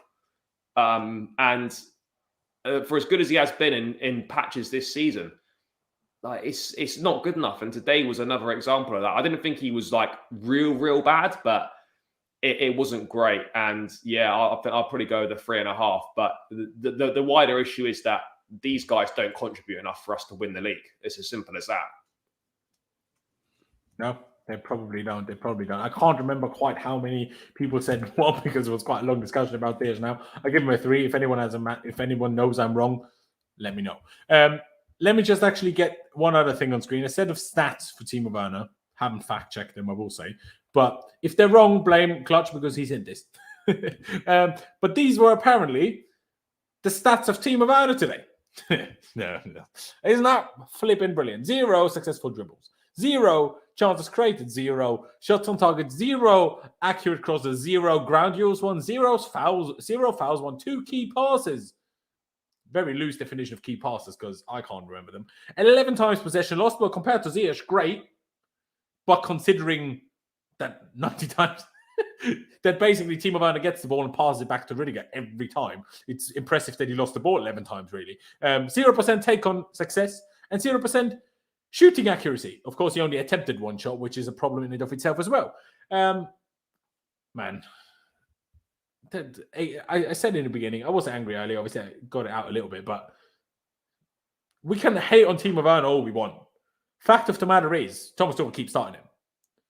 Like Frank Lampard keeps starting him. I mean, at least there was a period between November and a month ago where Timo Werner didn't see the light of day in any Premier League games. But now, for some reason, he is. And I don't understand. Like, how is Tuchel yesterday in the press conference telling us how Lukaku looks good in training, and then today he decides to play Werner over him? Excuse me? Like, how? I don't understand. Again, like Chester said, you can play a simple back. Like, that's what we all expected. You play a back 3, Rudiger, Thiago, Christensen, problem solved. If you don't want to start Reece James, fine. Play Aspie wing back, play Alonso on the other wing back, play a midfield 2, whether that's then Kante and Ruben or Kante and Jorginho, or just don't start Kante like all of us would have said. So, I don't know.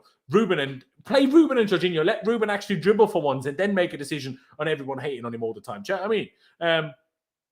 And then play Mount on the left, Ziyech on the right, Havertz up top. Problem solved. But no, you had to, for some reason, today, decide, when we don't have enough wingers, decided to play a back four and you had to play Timo Werner left wing. There's no excuse for that. That is absolutely shambolic from Thomas Tuchel. Almost as shambolic as it is from Timo Werner. And it is really, really bad from Timo Werner. Of course he gets a 0. To be honest, you should get a minus a trillion, you know? Minus more money than any of our potential new owners could have in money. Do you know what I mean? Like, that's how bad it was. The only good thing that happened today is because maybe the Ricketts don't want to buy Chelsea after that shit show. Only positive. Maybe the players did it on purpose. Maybe Timo Werner is an absolute GOAT and a legend because he's the reason Ricketts won't buy Chelsea. So maybe. But I doubt it. So yeah, Timo Werner gets a 0. He's shit. I never want to see him play for us again, please. I mean, bring him off the bench sometimes if you have to. Do you know what I mean? In the Champions League game, if we wanna defend the result and we want to hit on a counter, yeah, sure. I mean, I don't want him then either, but I can probably accept it. But the way it is, especially playing Timo and Alonso together on the left, it's like you only want us to have a right side. Like, no, it's just no. Timo is just ain't good enough. I mean, this will be quite quick because I'm pretty sure everyone will say 0 because, like, I just showed you the stats. It's quite impossible to have worse stats than that, really. Charlie, I'll let you go first on this one. Like, I can't even put it into words how bad this man is. Nice. It's just straight up 0. And, like, I think now, I mean, I've been saying it for a long time. This guy is not good enough for Chelsea. At least, like, in his previous, you know, like, maybe last season, a little bit at the start of this season, at least he was like, you know, trying and actually going for stuff. Now he doesn't even go for 50-50s anymore. He pulls out of everything. The guy just offers absolutely nothing. And I'm so confused as to how, like, he still keeps playing. Like, why does he keep being picked for games when he's clear that he's not good enough? It's clear that he doesn't offer anything. It's clear that I'm sure he's a nice guy, you know, and people like him, fine, but it's not about being a nice guy. It's about whether you're an effective football player. And this guy is just not it. He's not it at all. I can't see how we get anything more than 20 million quid for him. If we got 25 million pounds for him, that would be unbelievable, considering how poor he's been in a Chelsea shirt. That's another reason. The more you play him, the more his value will decrease. So just don't play him. We're just putting his price down. Like, every time he plays, like, 10 mils getting knocked off. Like, the guy's awful. I'm sorry, I don't like to, like, criticize players, like, and be that harsh on them, but we have to say what we see. And Timo Werner shouldn't be anywhere near this football pitch. By all means, get a few minutes as a sub if we're like 4 or 5 goals up or whatever. But this guy isn't it. Terrible. I mean, yeah, I don't even know what else to say, mate. 0, obviously. And the sooner that there's a parting of ways, the better. And hopefully it'll be this summer. And the fact we're paying him 270k a week as well makes it even worse. It is, mate. It absolutely is. Shenza is a very confusing person in the chat here. Basically saying, we showed you the Timo stats and somehow you're defending Timo and you're saying Tuchel plays him because he's not just about PR for Mount and Havertz. But we lost 4-1 today. So, like, even if you had the point, we lost 4-1 today. So for you to make that point today makes you look like a complete clown in the first place, if I'm honest. But I will say one thing before I go to Con with this, because, of course, Con didn't see the first half. Big up Adam, by the way, in the chat. Now, we spoke about Mendy's error earlier, where he basically passed the ball straight to Tony, but Tony thankfully messed up his chip and put it over the goal. But that whole situation started by us having a corner, Timo Werner just deciding to not, again, go into a challenge where the ball just drops down from below. He just refused to even get involved with it.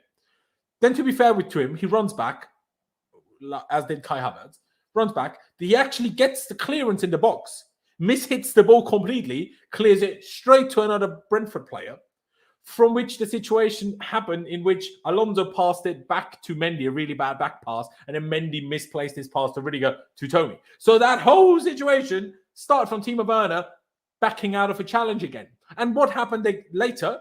And got which goal? The equaliser. The equaliser where Ruben lost the 50-50 midfield happened from another situation where Timo Werner backed out of a challenge just on the wing. The ball was coming high. He was in an aerial battle against the defender. He just didn't even attempt it. The guy jumped in front of him. Timo Werner stood there as if he didn't know what happened, didn't know what time of day it was. And we conceded in the end. Obviously, the goal isn't directly his fault.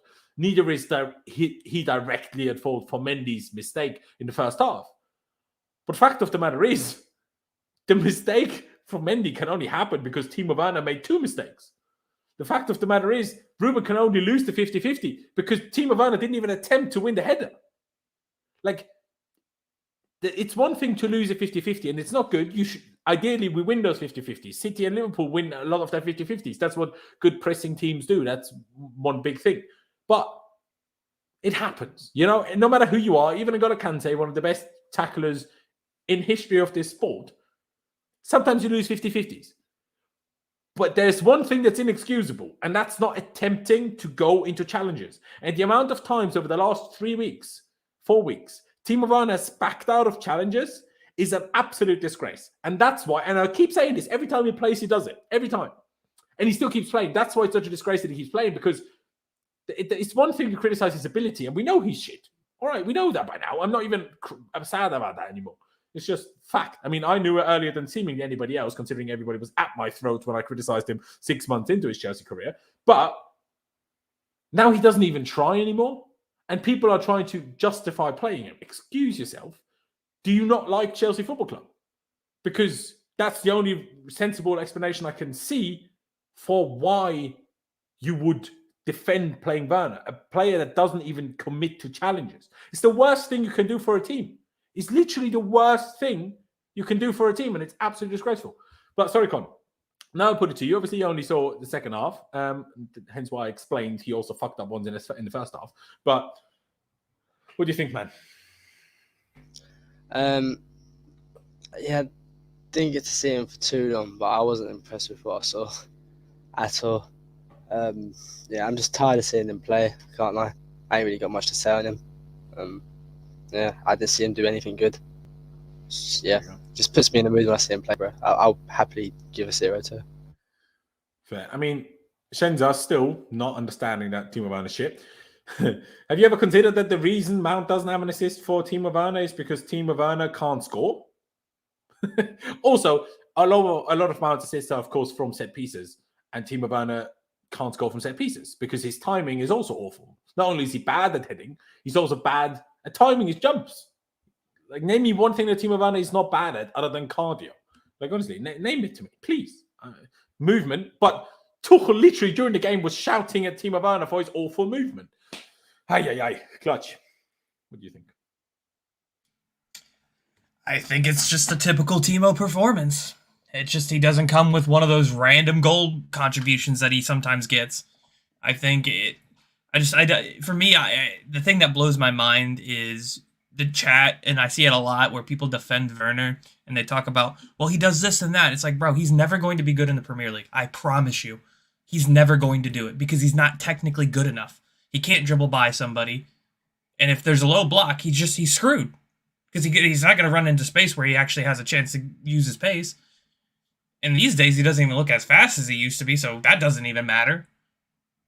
So what's the point of him?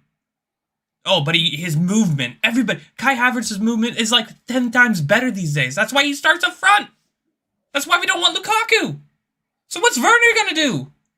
I don't understand why people don't get this. He's a lovely guy. You know what I want for Werner? To leave so he can be better. He'll be better somewhere else. Not in the Premier League. Go to Serie A. Go back to the Bundesliga. You'll be fantastic. I'll love you. You'll have a great time. But you're not good enough for Chelsea. You get a 0. Goodbye. Have a good day. There you go. I will also say one thing, but we'll obviously mention it with Tuchel, but we need to, especially the subs, we need to get this through quicker because we've already been here for an hour and 40. But obviously, Timo Werner, as bad as he is, he's obviously even worse when he's playing on the left wing. I mean, excuse me, Tuchel. Like, we already know he's shit. Don't play him out of position. You might as well play him in goal then. Like, at that point, like, it's pointless. Sorry, Jester, finish it off, Timo Werner. I can't see you going any higher than 0. Yeah, again, poo emoji. That guy is just worthless. And I watched him over international break. I watched a lot of international football. I just watch a lot of football. Sorry. And And Germany is worse with him playing number 9 and making Havertz go out to the left or the right. I know that Sané and maybe Gnabry weren't fit, but Werner makes that team worse too. Just so you know. I mean, I know he scored. It was a oops type of score. He was offside half. Exactly. It wasn't great. So it's not just that he's bad for Chelsea. He's bad for Germany as well.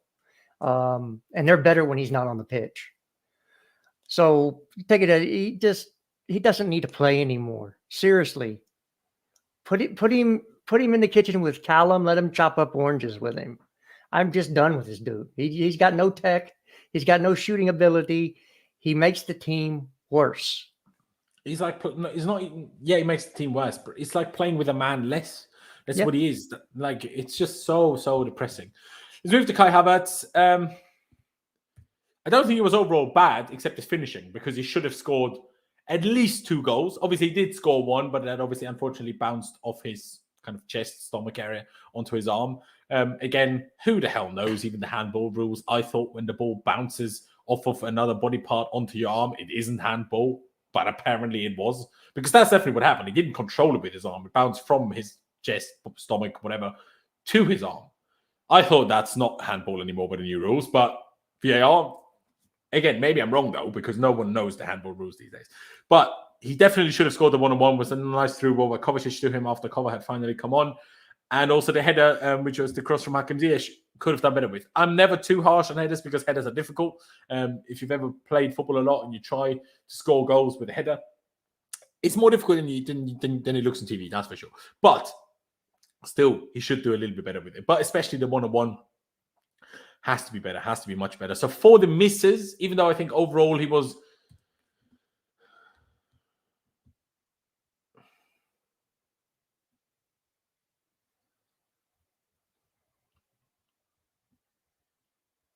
Wow, it's difficult, man. I don't even know what... Because if I give him a 4, obviously some of you might lower it down so it ends up less anyway. But if I give him a 4, that gives him the highest rating. And do I think he was the highest rated player? No. You want me to help you out? But I don't know who would have been instead, if I'm honest. So... You want me to give you a baseline to go off of? Yeah, please do. 2. I'm going to say 2. 2? I think that's very harsh. Okay. You know we what? give it for bad finishing for other players. He had very bad finishing today. Very bad. He should have had 2 goals. So if I go back and I give Callum a 0 for bad finishing and I give Pulisic bad finishing or Mount, I got to do it for Havertz. Even though I love Havertz to death, I got to give him a 2. Okay, I hear that.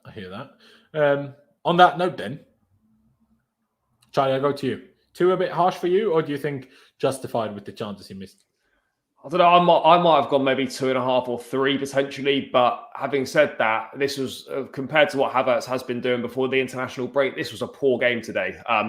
He has to be scoring that chance where he toe pokes it wide or whatever it is with the outside of his boot. That has to go in. It's as simple as that. Didn't think he was that involved in the game today, really. Just like other players, didn't really do an awful lot. To be honest, actually, I think I agree with Clutch. I'm struggling to think of actually anything decent that Havertz did today, so I think the 2 probably is fair. Fair enough, then. Fair enough. Con, 2 for you as well, or do you think a bit harsh? I go with a 2. He missed some good chances today. And I've only watched 1 half. I don't know what it was like in the first half, but in the second half, he was trying, but just missing those chances. In games like this, you need to score those chances. You know what I'm saying? Even if you don't get many chances, you have to score them when you get them. So, fair dues. Then Chester, 2 for you as well, or something different? Yeah, I'm going 3.5 for Havertz. The handball rule, by the way, why it was chalked off. If the ball hits your arm as an offensive player and leads directly to a goal being scored, it's handball. If he would have passed that ball, off the body first. yes. if he would have passed the ball and somebody else scored, it would have been allowed. Again, Because it's someone not understand these rules, directly man. leading to a goal. That's the rule. The header, I think that would be a little harsh. I think he had to try to put a lot of power on the header because it was a weakly crossed ball, and if you have to try to put power on the ball. It's hard. The 1-on-1, yes, he should score that. 9 times out of 10 he probably would, but they happen to be the one. But 3.5. I think we're talking too much. 3.5. I think I'll agree with you, which probably overall puts him on a 3. Yeah, I still think like he missed the sitters, of course, but he was the only attacker that looked like scoring. Obviously, Ziyech had his shot, but like otherwise, Mount never looked like scoring. He had one shot over the bar. I mean, Kante was involved in attack, but obviously never looked like scoring. I mean, Loftus-Cheek, who, as you can see, was the 6, looked closer to scoring than any of these 5. No, not Ziyech, but any of these 4 players at least, or 3 players, because obviously Ruben is included, with his quite poor left foot shot directly at the keeper. And that says enough, really. Let's quickly get the subs out of the way. Reece James came on for Marcus Alonso. Kovacic came on for N'Golo Kante. And Lukaku came on for Timo Werner. Who shall I ask? You know what, Charlie? Why don't you just rattle all 3 subs off quickly? Gotta be honest, mate. I don't really think the subs done anything, to be honest. Like, I didn't play for that long. Reece James obviously played for the longest. But I've got to be honest, I actually can't really think of anything the subs did in terms of meaningful contributions. So I don't really know if I can really give any ratings, to be honest. I just thought they were all average, really. Like, there's nothing that stood out from any of them. Like, I can't think of a single thing where I thought, that was decent from so-and-so. I think it was just average across the board from all 3. Kovacic. Yeah, Kovacic's probably done the most out of them. In fairness, did play a decent passing, but maybe he's slightly above the other 2. But yeah, I just think average across the board, really. Not really anything meaningful from anyone. I agree. Just give them all 5s and let's move. Fair enough. There were. COVID did play the through ball, but there were goals scored while he was on the pitch. So, just I say 5s for the subs, and let's give Thomas Tuchel a 1. Can do. I mean, I personally want to give Kovac a 6, if I'm honest. As a sub, of course, not a base 6. Reece James had said cross for Kai Havertz, which was a goal, but obviously ruled out for the handball, which is why I personally give him a 6 too. And Lukaku, I might agree with the 5. But if you all agree on the 5s, then that, of course, gives them all a 5, and that's no problem for me whatsoever, just to make things a little bit quicker. Thomas Tuchel, where do I put him? I don't even know. Put him with Thiago for now. Jester said 1, I'll say 0. I don't think could have done much worse today. Honestly, rested the wrong players, made the wrong subs. Again, why is Reece James for Alonso the substitution at 2-1 down? I don't understand.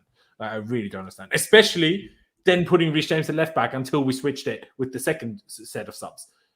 And not Aspie at left back. Like, I just cannot comprehend this whatsoever. And then after the fact, sorry, let me just quickly highlight this. After the fact, going on about, yesterday we're wearing gloves in training and today was warm. Sorry, are you tied? I'm sorry, I didn't hear that. I didn't hear that from him. So Tuchel has to go down to a 0 now, because we cannot have weather-related excuses. Yeah, everybody plays the same weather. No, it's not like Brentford are in Newcastle, and Newcastle yesterday had 20 degrees. Brentford are also in London. So if they trained yesterday, mate, they also was wearing gloves yesterday, and it was pretty warm today. So, sorry, but no, get in the bin with that. Yeah, sure, but he says that it's easier to be underdog. Definitely is. Yeah, they had less players in international duty. Probably is. But their decisive player was Christian Eriksen, and he sure was on international duty. So, nah, absolutely not. Also, they definitely prepared for us playing a back 3. So, if anything, we surprised them anyway. So, we didn't even give them much extra time to prepare, because Brentford don't, as far as I'm aware at least, don't usually play a back 5 or 3. But they did today, clearly with anticipation of us playing that. So you can't even say, it's easier for them to prepare or whatever. Like, no, sorry. And I mean, yeah, people that said we had Real Madrid in mind. Number one, never an acceptable excuse. Number two, I really don't think that's like, why? Like, were you while watching that game today, were you thinking about Real Madrid other than after we conceded 3 and we're like, flip's sake, now we have just bad, vibes, I guess, bad result just before Real Madrid. So I really don't think that's an excuse to give to players, or not even an excuse, but not even also a reason. It's ridiculous. So yeah, I said he channeled 0. his inner Pep today. He overthought it. He was going to match him up going, because they usually play a back 4. We were going to match him up with a back 4. They came out in a back 5, and he should have immediately made a change. Within the first 10, 15 minutes of the game, he should have gone back to the back 3 to match him up, because we were getting cooked. Even if you don't do that, even if you don't change the formation, just tell Kante to stay a bit further back, because they had a midfield 3, and Ruben was basically doing it by himself, essentially. Like, whether you rate Ruben or not, that's never going to work. Whether you think he's shit, it's never going to work. And even if you think he's good, that's never going to work. Like, it's just, honestly, I think Tuchel really, really had a howler. Probably, as managerial decisions, probably the worst he's had at Chelsea, unfortunately, I think. Obviously, there was a few games where he got it wrong in the past, but I've never thought he got it so badly wrong as he did today, and in every sense of the word, honestly. And additionally, the quote after the game. Con, 0 for you, a bit harsh, or would you agree with it?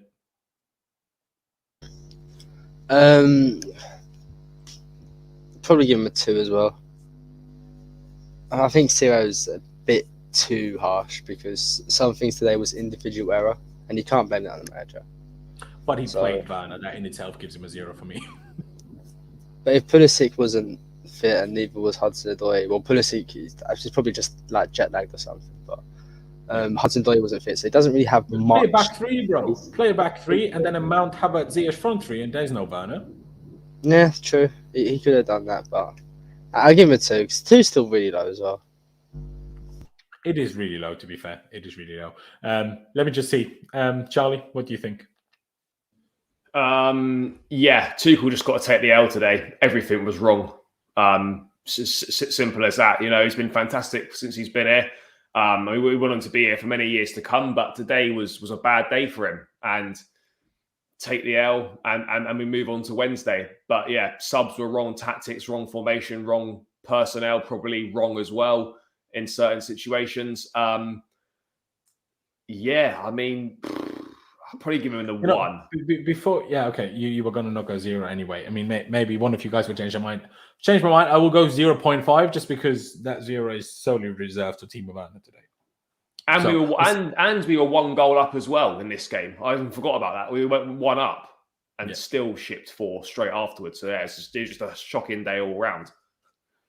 So you say 1, yeah? Yeah, I'll go 1.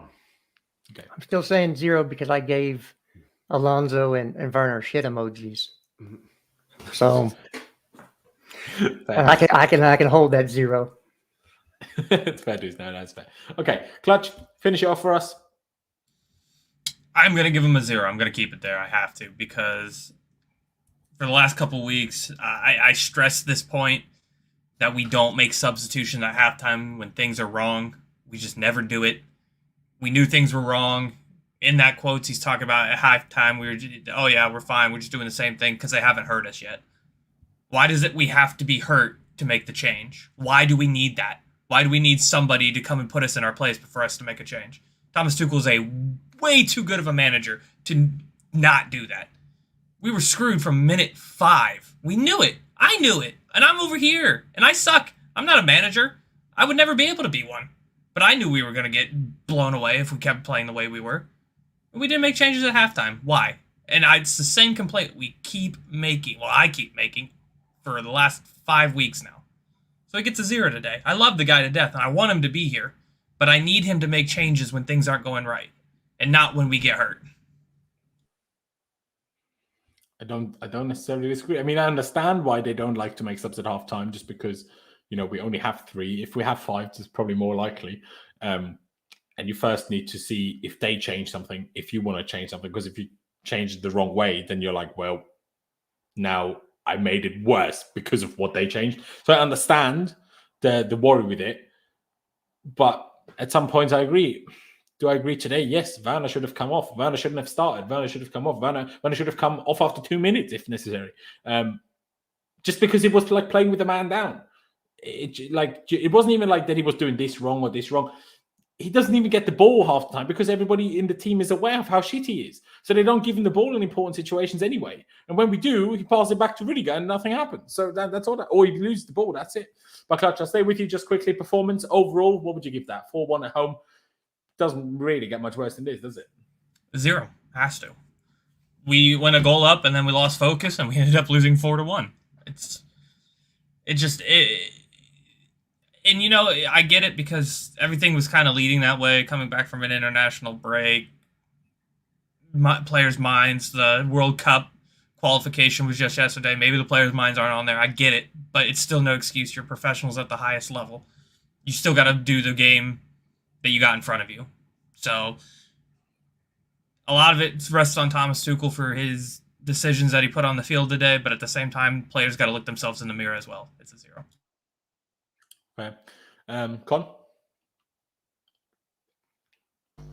Performance for me, 0, bro. It's 4-1 to Brentford. Don't even have to ask that, brother.